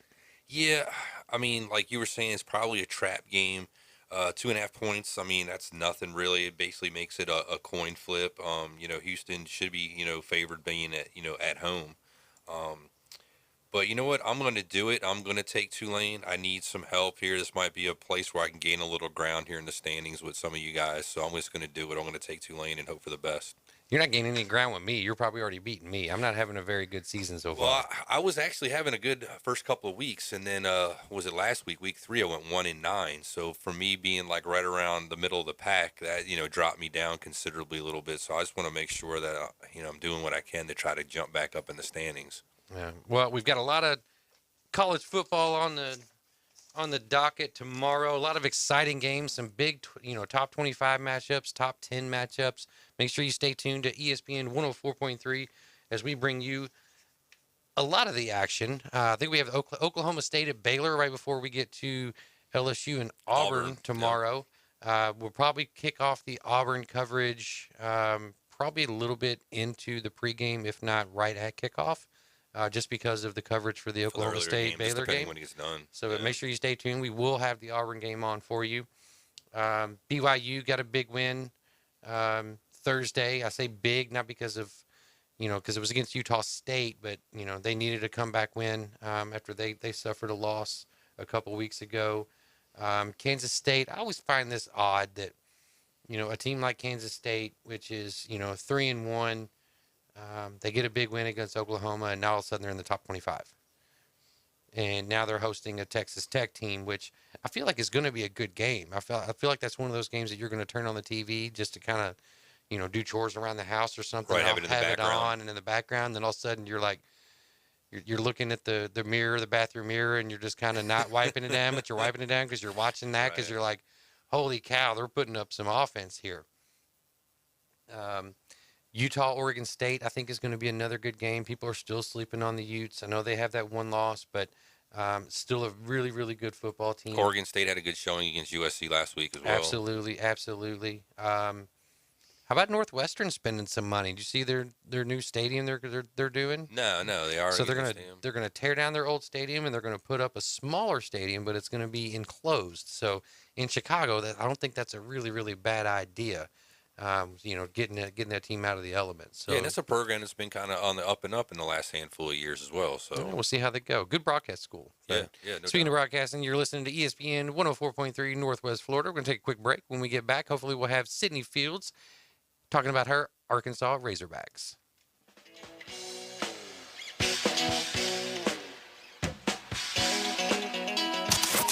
Bigger and better than ever.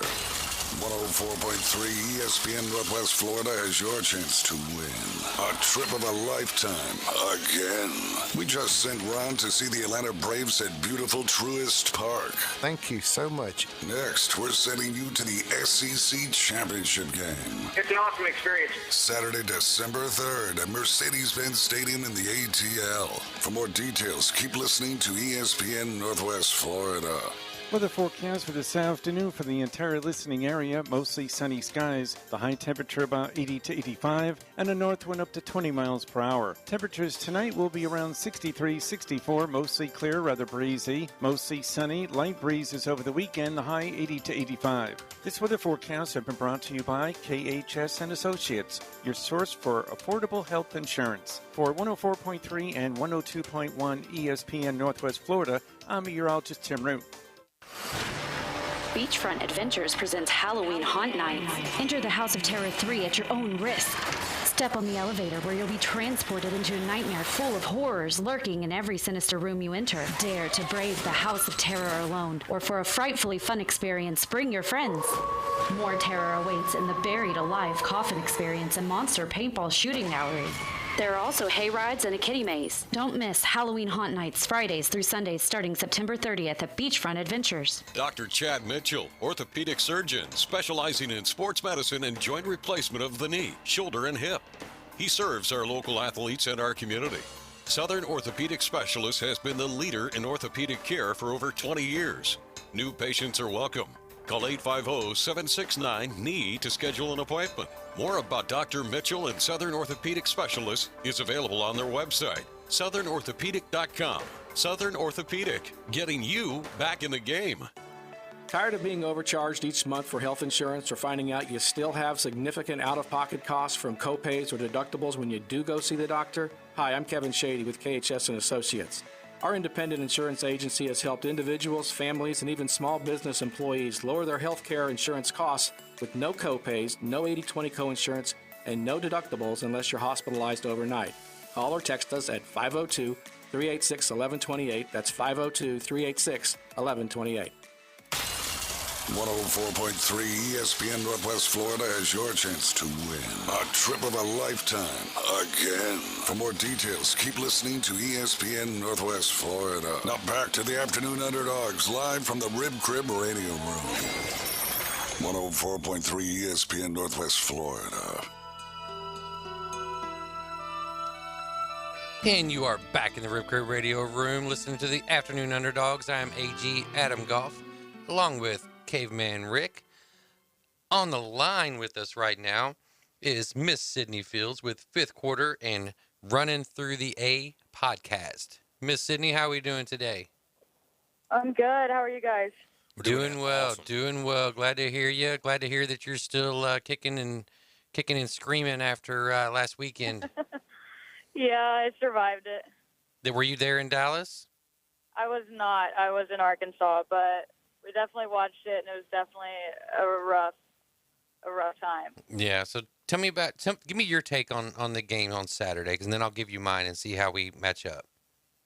Well, we came out hot, going 14-0 in the first quarter, and then after that fumble, after the KJ dive into the end zone, that didn't quite make it there. Momentum just died.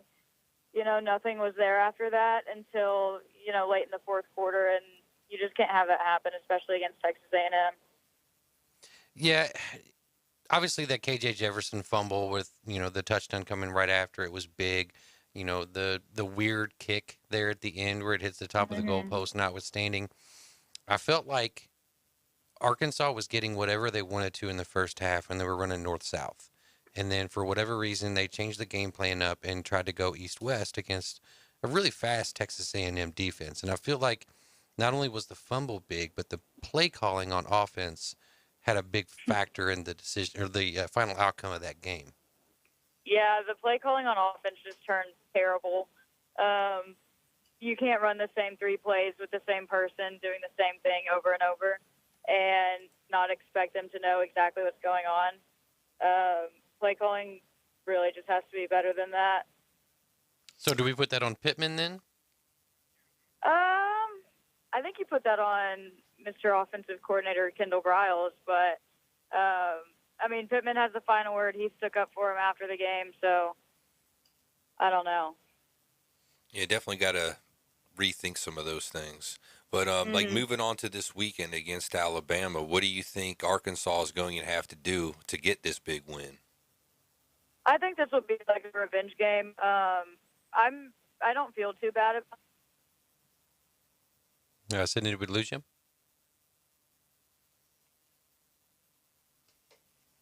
Yeah, I think we lost Sydney. Sydney, go ahead and give us a call back. I think she was getting ready to talk about, the Alabama game coming in. Yeah, what they got to do to win. Right, so there was a big Rick, go ahead. Let me see if I can get her back on the line. That's fine. Yeah, go ahead. For me, I think if they want to beat Alabama, obviously how we were just talking about, how they had a lot of success in the first half of the game, and then they seemed to change stuff up for whatever reason, I don't know. But, continuing what they were doing in that first half of that game, moving the ball, Adam was saying, attacking that line of scrimmage, going north and south instead of running east and west. And then, of course, not making boneheaded plays like, your quarterback wanting to dive over everybody into the goal line. So, but let's see what Sydney's got to say about that. Got Sydney back? Yeah, I'm back. All right, fantastic. So tell us your take on this game coming up tomorrow. Okay, so I think it's a revenge game, kind of. Last week was rough, and I don't think the guys play like that again. And the crowd's going to be a huge factor. It's a sold-out game in Fayetteville. Last season, the Hogs were within a touchdown of Alabama in Tuscaloosa, and so just having that crowd factor will be a huge game changer. And I think the play calling has to be better.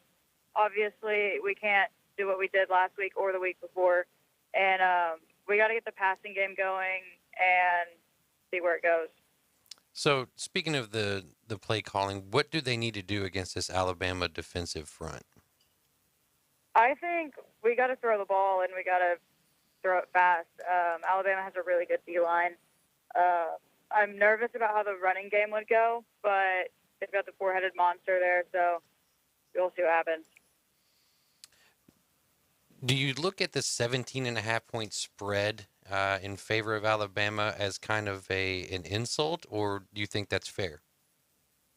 The way Arkansas looked last week and even the week before, I think that's fair, honestly. I don't hate it. I think Arkansas covers, at least. So if you guys do get this, well, first off, are you going to be at the game? Yes, I'm on the way up there right now. Hell yeah. Awesome, man. Hope you have a good time, and hope you guys get the win. And should you guys get the win, number one, would you be storming the field? And two, how do you think that would go down? Would do you get pretty crazy over there, everybody storming the field, ripping down goalposts, or do you think it'd be a little bit more mundane? No, it'll be crazy if that happens. It'll definitely be a field storming situation. The athletic director already told the students to go for it. So. Oh, heck yeah, right on. Happen. Bring the fines, right? Bring the fines. That's a great athletic bring them director. on. I was there last year when we did it against Texas, and it's nuts. Hog fans are nuts. That definitely might help you guys out, like you said, getting that crowd involved and getting it, behind the team. That might give them that little extra edge that they need to beat Alabama. So that's cool to hear about your athletic director. Yeah, they've got students lined up for like miles at the moment, and they've been lined up since last night, I think. That's awesome. Too bad game day won't be there.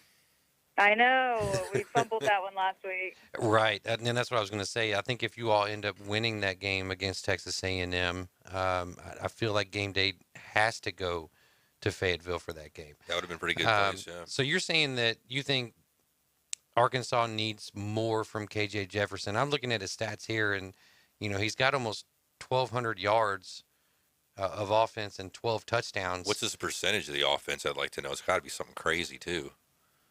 It's he's 1,200 out of 1,800. Like so 69. Right, like 75%. So what are you thinking that Pittman needs to do to get KJ Jefferson on the right track against Alabama? I mean, I think the O-line has to be like extremely solid. He's got to have time to make decisions and make the right decisions. He's got to have time to see what's going on downfield. I think the receivers, they got to get some separation and run their routes properly, and I think it might work out. All right, and then of course we have the best name in college football in Bumper Pool. Obviously, the team leader. He leads the team in tackles with 36. Only one sack, no interceptions, but he does have no fumble recoveries. What can we expect out of Bumper Pool in that defense against this Alabama team? But I think Bumper will have a good game. The other person you need to look at is Drew Sanders, who's next to Bumper, and he's the transfer from Alabama. He transferred this offseason, and he has been killing it. He's tied in the country with sacks, I'm pretty sure. 5.5. Top in the country, yeah. He is really awesome, and I think he's going to kind of have a chip on his shoulder. Nick Saban said some things about him earlier this week, and so did some of his former teammates. But I think he has a chip on his shoulder, and I think he plays better than anyone else on the defense this week. Okay. Real quick about the kick Adam mentioned earlier that stoinked off of the upright and just kind of hung there for a second before falling straight down. Anything out there on your guys' kicker? Has there been any hate towards him or anything talk about finding a different kicker based off of the fact that you guys missed that kick at the end and maybe could have changed things? No, not at all, because we love our kicker. Cam Little is he's a really good guy. He donates money to I think an autism foundation for every kick he makes, and there's been no hate towards him at all. Well, that's good to hear. Have you ever seen a kick like that hit the top of the upright? I feel like I have, but honestly not like that. That was sad to watch. Just hand to God, kind of just stopping it right there, you know what I mean? It was super odd because we've seen him doink off of the uprights, or double doink like a Cody Parkey, right? Or it hits and hits the goalpost and goes through, or it hits and goes the other way. But this one hit on the very top, and I'm sitting there watching this, and I'm absolutely taken aback because I'm sitting there thinking to myself, I don't think I've ever seen anything like this before in a football game, NFL or college, respectively. Yeah, the only thought I had was I was hoping that it would just fall on the other side of it, but it didn't. So it was really depressing to watch. If it was this weekend and maybe some of the wind had been around, from Ian or something, maybe push it through after. That might be kind of cool. So if it comes down to a field goal and you all have a chance to win and he misses the field goal to win, do you feel like is it like a moral victory situation for you guys, or do you feel like that you all have a chance to win? I don't think he misses that kick again, is the thing. You would hope not anyways, too, because that's got to be a confidence killer if you have something like that happen to you again. Jeez, how lucky would you be able to have to be?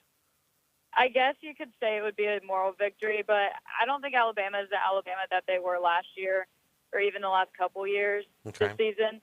So, I mean, they are a monster, but I think they're very beatable. All right, so give me your prediction for tomorrow, Miss Sydney. Oh, goodness, I haven't even thought of that.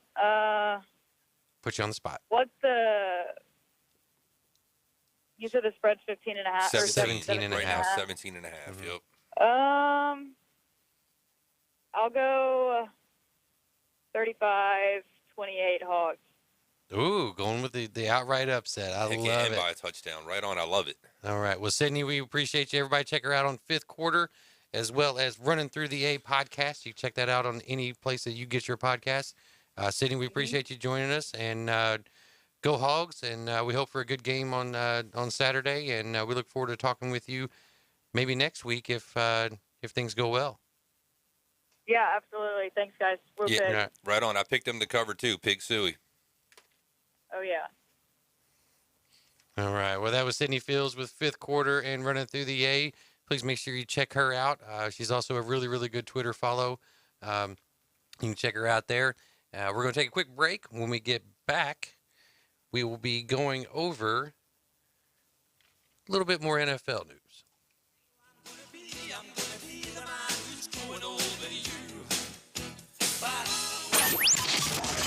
ESPN Northwest Florida. Here's what's happening. Listeners in Northwest Florida and South Alabama, be prepared. It's hurricane season. We're collecting items residents here and around the country will need in the event of a hurricane. Toiletries, garbage bags, diapers, over-the-counter medicines, clothing, batteries, first aid. Items can be dropped off at our new offices on the beach. 204 Ellen Lane, Suite B, Panama City Beach, 32408. Hurricane Relief America is sponsored by Event Production, Blab TV, and ESPN Northwest Florida. Hi, folks. It's Tracy with Tracy's Fine Jewelry and Coin and Bullion Reserves. Did you know that we do more than just sell some of the finest jewelry in town? We can engrave on your wedding band, locket, Yeti cup, or almost anything. Need your watch battery changed? We can do that too. Our expert will even evaluate your coin collection. And of course, we always pay top dollar for your old gold and silver jewelry. See, there's a lot more to Tracy's Fine Jewelry than a lot of pretty sparkly things. Come and see us today at Tracy's Fine Jewelry. Hi, I'm Bobby Likas with today's Car Clinic Minute. Making it to work on time may be hard, but the journey itself doesn't have to be. When I come back, I'll provide some commuting comforts that'll make your 5 o'clock horses easier to ride. The Car Clinic Minute. It's Bobby Likas Car Clinic, brought to you locally by Hewitt Tire and Auto. Call 850-769-7323. Your certified AAA service center and hometown towing. Visit them online at HewittTire.com. On Airport Road in Panama City. That's 850-769-7323. Hewitt Tire and Auto Center and hometown towing. So what creature comforts do commuters crave in their automotive beast of burden? Per Edmunds.com, comfortable seats and well-designed cup holders make the ride in the saddle physically cozy, while in-dash CD players and wheel-mounted radio controls allow ample entertainment with minimal hassle. In-console PowerPoints and hands-free voice-activated phone systems make it easy for office-bound pilgrims to do a little business before they arrive. And since feeding the horses under your hood can take the gold right out of your saddlebags, good gas mileage can really make a difference between an old gray mare and a red-hot pony. I'm Bobby Likas. Like us, you'll love us. In your face. Questionable calls all over the NFL this year. On the field. Quantify to put a value on momentum. You can't do that. And in your radio. Hashtag NFL rigged. Now back to the Afternoon Underdogs. Live from the Rib Crib Radio Room. ESPN Northwest Florida. And you are regulating with the Afternoon Underdogs right here on ESPN 104.3 Northwest Florida. Make sure you check us out also in 101.9 in Port St. Joe, Mexico Beach, and Apalachicola, and on 102.1 in Mariana, Chipley, and Bonifay, where we are giving you a chance to win a championship getaway to the SEC Championship. So make sure you stay tuned to not only the Afternoon Underdogs, but also Coach James Hale Show every morning from 7 to 9.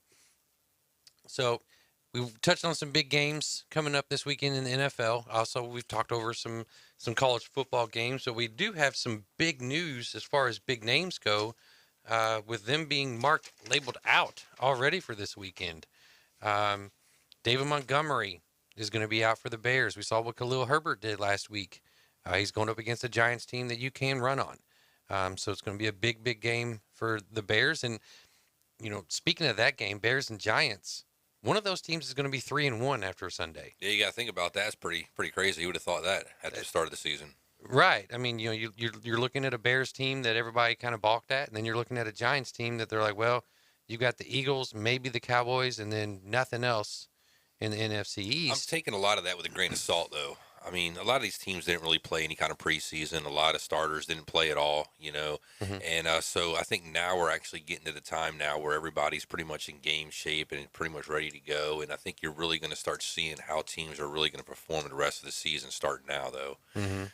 Because of that. So it'd be interesting to see. But I think water's going to find its levels. These teams that we thought were going to be like 5-6 win teams, just because you got 3 wins already, possibly doesn't mean you're going to go on a streak. You could still, lose like, 11 of your next, 14 or something like that. Right. So David Montgomery's out. Mac Jones missing his first game as the starter for the Patriots. He might be out for a while too.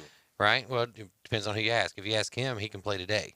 Right. So, I think they're liars, though. It's a high ankle sprain, supposedly, and something that I've heard, too, sometimes would require surgery or players would want to get surgery for. And so if he's not doing that, I don't think just a week. I think he's going to be out for some time, but that's just my thought. Michael Thomas for the Saints has already been deemed out, and they're saying that Andy Dalton is going to be the starter. And, of course, that game's played over in is it England? Yeah, over in England. Over in England on Sunday morning against the Vikings. So you're going to have the Red Rifle. That would have been rough for Jameis to make all that travel overseas, along with what he's got going on. I believe last week he said he wore like 3 different layers of like some type of body armor, along with a special for his back thing for his back as well to protect the vertebrae back there. So so I can imagine that'd be kind of rough for him to play last week, to travel all that way and then play again. That'd be a big ask. Dalvin Cook is questionable, but they're saying he's going to play. They've got the mechanism back out, which he played last year with it, and had probably his best game of the year last year with it. So I don't know if it's the extra support on that shoulder is, giving him a little bit more of a boost, but take that for what it's worth. I mean, the dude had a phenomenal game last year with that shoulder mechanism that he's got for his separated shoulder. Back to that Saints real quick, too. Don't forget Taysom Hill's out with ribs. So he's questionable. They're not even going to really be able to utilize him. So it's pretty much just going to be Andy Dalton. You're not going to have that extra, backup weapon or special weapon, if you will. So it'd be a lot tougher for them. Yeah, I just want a really, really good game on one of those European games, because it seems like every time we get them, it's great because it's, like we talked about earlier, it's that morning game. You wake up, there's football. You have it from sun up to sundown and further, but I want a really, really good game, and I feel like this could be, because Minnesota needs it in terms of being able to bounce back, because that week 1 against the Packers, everybody thought, holy cow, this team is going to go to the Super Bowl. And now they've kind of come back down to earth. Justin Jefferson hasn't really been doing what he's supposed to be doing. And I'm glad, too, that they're not just sending bottom feeders overseas like they used to all the time. Kind of like the same thing. Like the reason why you get Hard Knocks is because you're just a crappy team and nobody wants to do it. So they want the exposure. So here's your punishment. You're going to be on TV 24/7, Yep. So I think it's good not only for us fans to get a good game early in the morning, but it's better to sell the game overseas is what they're ultimately trying to do. So the better game you have over there, those people, I'm sure, are playing a pretty penny for those tickets because it's not an everyday thing over there. So I'm sure you're going to see a really good game. And they love it over there. I mean, don't get me wrong. I mean, I know, soccer is their number one, but the NFL does really, really well. Look at the college game over there about a month ago, the Northwestern game. That went over Nebraska. Really well. Yeah, it cost Frost his job. Yeah. You got a Lions team going to go up against the Seahawks team. They don't have Amon-Ra St. Brown or DeAndre Swift. So you're going to see a team that in Detroit. A lot of Jamal Williams and a lot of probably T.J. Hawkinson. Yeah, Josh Reynolds possibly. DJ Shark is questionable for that game. So you're going to see what Detroit actually has to offer here, because I don't think Seattle's as bad as their 1-2 record. Geno's been more than serviceable. That defense has been questionable, but Tyler Lockett's been stepping up big. Everybody thought his career was done after Russell left, but he's looked good the last couple weeks. Don't snooze on Detroit, though. They've been playing well for that coach of theirs over there, too. Been playing tough. So just because they got a few people out, I don't think they're just going to roll over. No, absolutely not. Chiefs at Bucks. You can hear that game right here on ESPN 104.3 on Sunday night. You've got a Patrick Mahomes-led Chiefs team that really dropped the ball against Indianapolis last week. Shocking to see that offense be so human, if you will. And then you got a Bucks team You know, if the Bucks lose this game, is Brady done? Right, you would think so, maybe. You know, I mean, would he keep playing too if they got, you know, where they were playing pretty bad and they were pretty much out of it and they didn't have a chance to do anything? Do you think he gives up? I mean, I don't think he gives up, but I think if they lose this game here, I think they're on the outside looking in. They're only saving grace is that division. Well, that's what I'm saying. Because New Orleans hasn't done much. Carolina is Carolina. Atlanta is surprisingly good They're offensively. like a team like the Giants or like Chicago, you know. And like I said, I think, you know, water will find its level here in a little bit. It seems Mhm. like that'll regress and come back to earth like where they should be. Yeah. But So we'll see. Be curious to see what that offense looks like when they get, you know, Godwin and Evans back in that lineup as well. Another game that is going on Sunday, Chargers at Texans. I know it doesn't sound like a pretty matchup, but Justin Herbert still banged up with the ribs. What does that offense look like? That's like a good question. You know, they didn't look so great last week. I actually got, you know, Herbert in one of my fantasy leagues. I put him on the bench just because of that. I'm feeling pretty good that I might be doing that again this week too. Want to wait and see how things kind of pan out. It's kind of injury too. Just one shot's all it takes, and then you're out again, and you might be out for several games. So if I'm the Chargers, I would really be careful watching that injury. I mean, I thought Herbert was going to have a phenomenal season this year. I was like, you know, not betting money on it, but I mean, in some other ways, I mean, we didn't have Todd here from PCB Coins and Cards earlier, but I got me some Herbert rookies, you know, during, you know, the offseason beforehand, thinking that, hey, you know, this is going to be investment. These cards are going to go up in value. It's MVP year, Yeah, right? yeah, you know, exactly. And then this is kind of hindering that right now. So I'm thinking to myself, damn, maybe I should have, you know, went looking at somebody else. Another good game, I think, is a sneaky good game just because of what it means for this division. Is Broncos at Raiders. You got a Raiders team coming in at 0-3, and if they go 0-4, they need to win bad. McDaniels is looking like another bad experiment. He needs to go back to New England at this point if he's 0-4. Yeah. And then if that happens, you've got the Broncos at 3-1, which I don't think they're a very, very good team. I think we talked about it in our text group a few days ago. It's who's the best 2-1 team right now? Is it the Bears or is it the or the worst 2-1 team? Right. Is it the Bears or the Broncos? It's debatable. I mean, I know the Chicago Bears. Sorry, Max. On paper, they have less talent. They have a lot less talent. They don't throw the ball whatsoever, but they've been winning. They're finding ways to win two out of their 3 football games. And Denver has looked absolutely atrocious on offense. Their red zone offense is probably the worst in the league. They turn the ball over. Russ hasn't been cooking. Nope. Eberflus hasn't been that great. Yeah, so this game has a lot riding on it because I think it's going to be either a jumping off point for Russell or it's going to be the end of the road for Josh McDaniels in Las Vegas. Well, in this game, this is a must-win for the Raiders. I mean, they got to come like guns blazing all out in this one because if they lose this one, they're done. And this was the team that, you know, was supposed to, you know, compete in that division. I mean, these two teams are like opposite mirror images of I thought how they were going to be. I thought, you know, the winless team was probably going to be the Denver Broncos, and the team that might be 3-1 would be somebody like the Las Vegas Raiders. Mm-hmm. And like I look like a fool now thinking that, you know, but again, it's a long season. It's only like, you know, we're going into 4 games in, still a lot of time, and things can totally flip around in the time that's left. Right, but there's a lot of desperation right now in that Las Vegas locker room. A sneaky good offensive game, I think, is going to be Browns at Falcons. Falcons offensively are not that bad. Cordero Patterson looks like Cordero from 2 years ago. And Drake London has been a phenomenal rookie. Kyle Pitts finally came on last week. Amari Cooper for the Browns. He looks like he was his rookie or second year in Dallas the last couple weeks.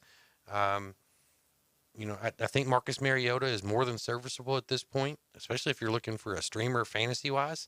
That's not a bad pickup right there, Marcus Mariota, if you're hurting. If you've got a Tua that's out or you got a Trey Lance that you drafted, it's not a bad option at this point. He was always been a pretty decent quarterback. It was just the fact of where he was drafted up at the top of the draft with Jameis Winston. Him and Jameis, 1 and 2, like right there. Mm-hmm. And so because of that, had these, really high, expectations and it didn't quite meet up to him.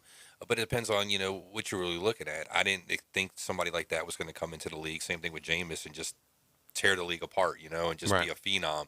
And just not enough patience, with a lot of these guys. And had he had a little bit more patience, Mariota might have progressed a lot better, and his trajectory in his career might be different, I think. Yeah.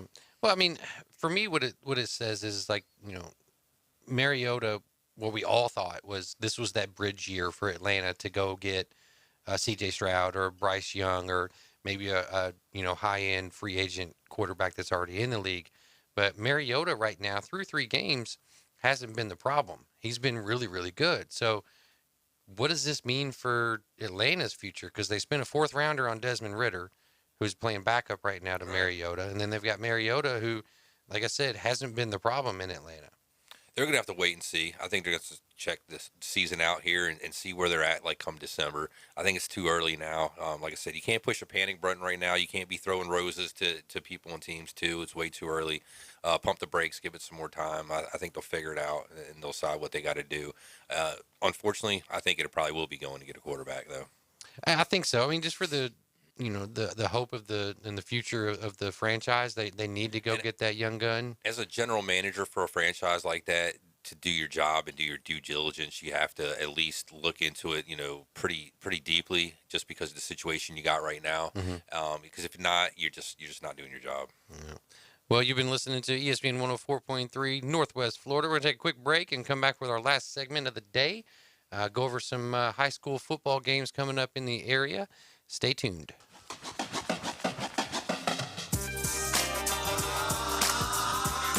Weather in Northwest Florida can change on a dime. Gale force winds bombarded with heavy rain. That's why 104.3 ESPN Northwest Florida has the most up-to-date forecast on the Gulf Coast.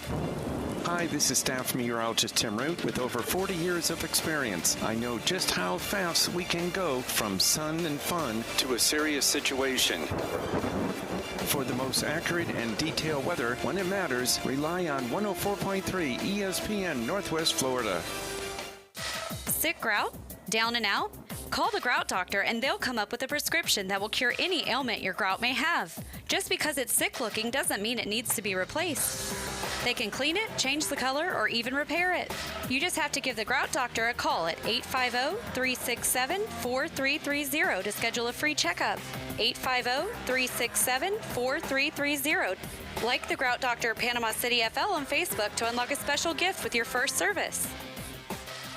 Golf Plus is your premier golf shop on the Gulf Coast. Not a big box or a chain store, but a local store with golf experts to serve you. An amazing array of demo and fitting products, plus a professional repair shop that can handle anything from a basic re-grip to a full set of re-shafts and everything in between. Golf Plus has locations in Dothan and Panama City Beach to serve you. Come see them today for all your golf needs. Located next to Firefly at the shops at Edgewater. Call 850-249-2726. Lone Star Bull House is a great place for family and friends. They have amazing food choices from Cajun-style seafood bowls to oysters and muffalettas. You can even call ahead for pickup. Lone Star Bull House has cornhole and plenty of TVs for your enjoyment. They also have you covered with all the big games. Lone Star Bull House, bringing the taste of Texas and Louisiana to Panama City. Visit them today at 320 West 5th Street. For more information, check out Lone Star Bull House on Facebook. Los Rancheros has been doing it right for 20 years. Los Rancheros brings a top-shelf dining experience to you with the opening of their beautiful new building.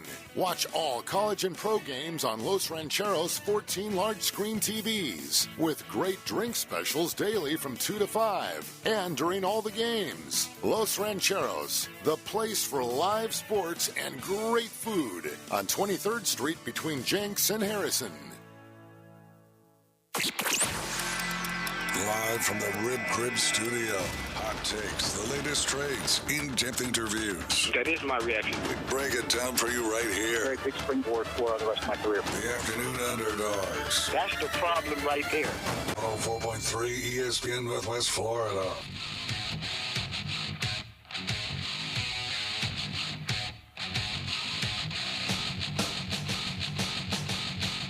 You are riding with the Afternoon Underdogs right here on ESPN 104.3 Northwest Florida. Make sure you check us out on 101.9 in the Port St. Joe area, as well as 102.1 in the Mariana area as well.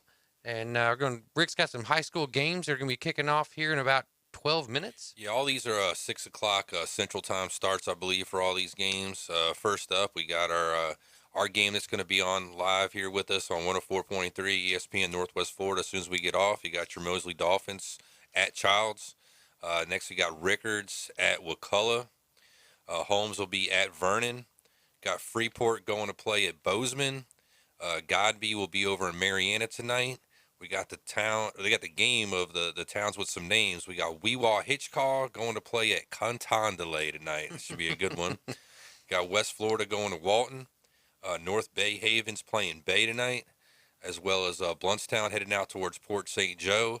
And Liberty will be taking on Sneeds. That should be a tough one with a bunch of like corn-fed type boys playing that game. I'm curious to see what Bay does this weekend against North Bay Haven. They had 2 weeks off, which is kind of a weird. That is kind of weird. High school football schedule, and that gives a lot of time for a coach to do some planning, planning, some coaching prepping, them up. right. Yeah, when you got that kind of time. So and Bay's good. They're the only loss that Mosley's had so far this year. So hopefully Dave and Kyle call a great game like always, and hopefully the Mosley Dolphins can come away from that Childs area with a W, and make sure you guys stay tuned this weekend to some excellent football. Not only do we have Auburn coming on Saturday, but we're also going to have Baylor and Oklahoma State. Before that, we have not just a trio of got games. A slate of good games. 4 games on Sunday. Right, starting at 8:30 in the morning. So, Rick, tell me a little bit. We got some time here, about 7 minutes or so. Give me some fantasy sleepers and some fantasy duds, like some surprises and some duds so far.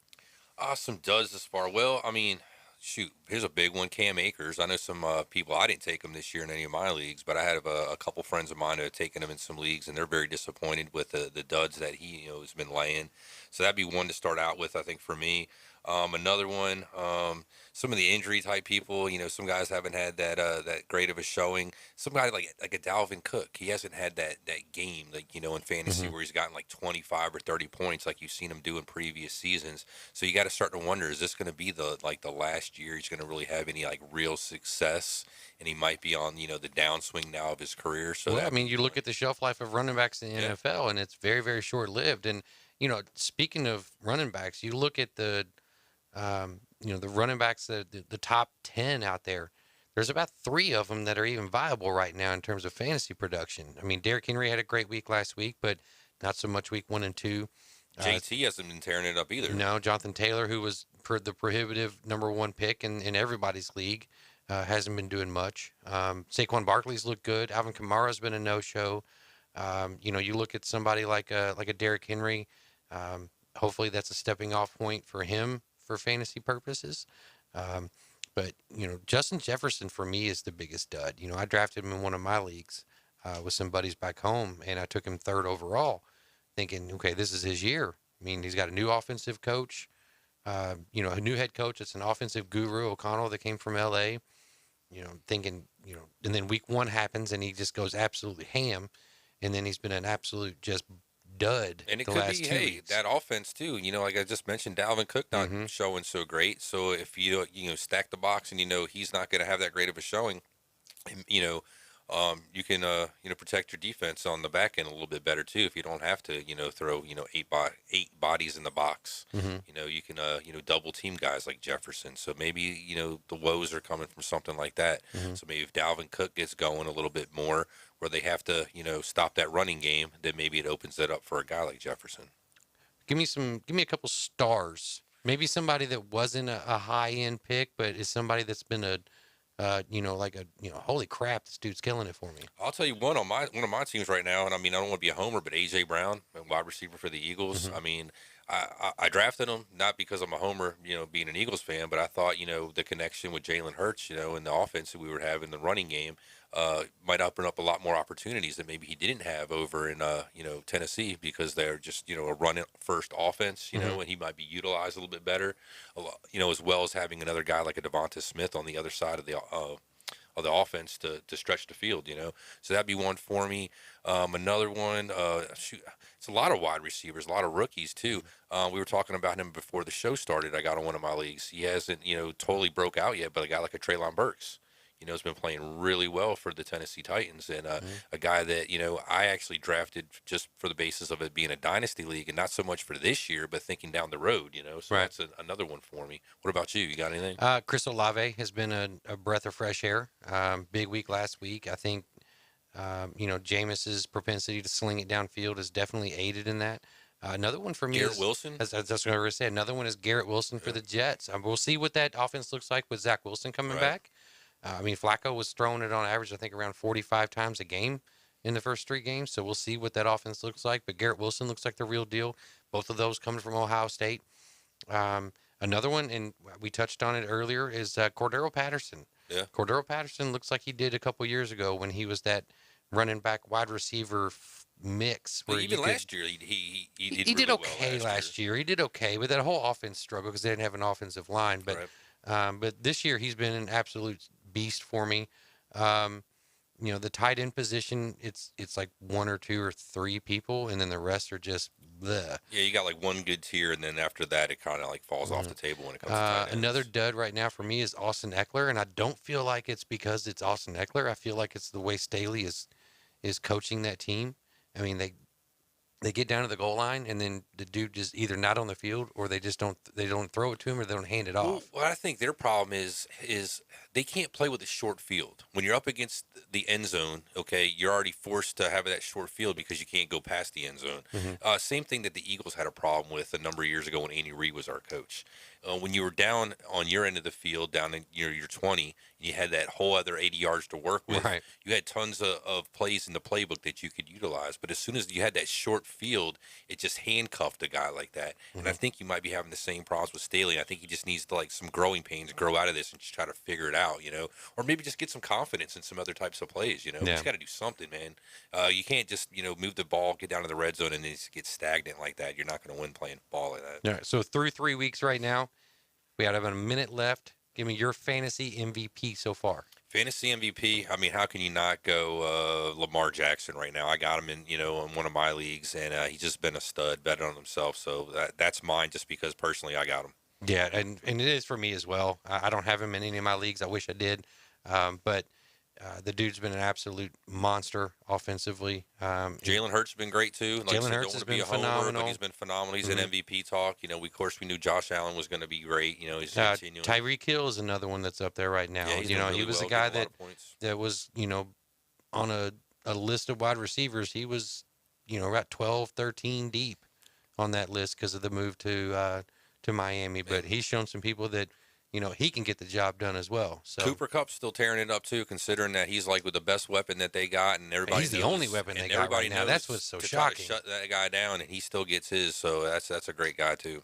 Yeah, Cooper Kupp's been phenomenal. A little bit of a down week, and I say that when he had like 18 points. That's what I'm saying. That's not really a down. I mean, for most guys, that's a great week, and for him, that's a down week. Right. No receiving touchdown, but he did have that nice 20-yard run on the handoff. So be curious to see what Allen Robinson does moving forward in that offense, because that dude has been, maybe it wasn't the Bears with Allen Robinson. Maybe it was just Allen Robinson. Yeah, very well could be. But make sure you stay tuned to ESPN 104.3. Dave and Kyle will have the call of the Mosley Dolphins high school football. And then make sure you tune in Monday. 7 a.m. for James Hale Show. Absolutely, 100%. 4 p.m. we'll be back. Afternoon Underdogs. Hopefully Miles will be back as well. Yeah, Miles get well. Everybody have a great weekend, a great football weekend. And please do not forget about the people down in the Fort Myers area. Your prayers and thoughts for people down there.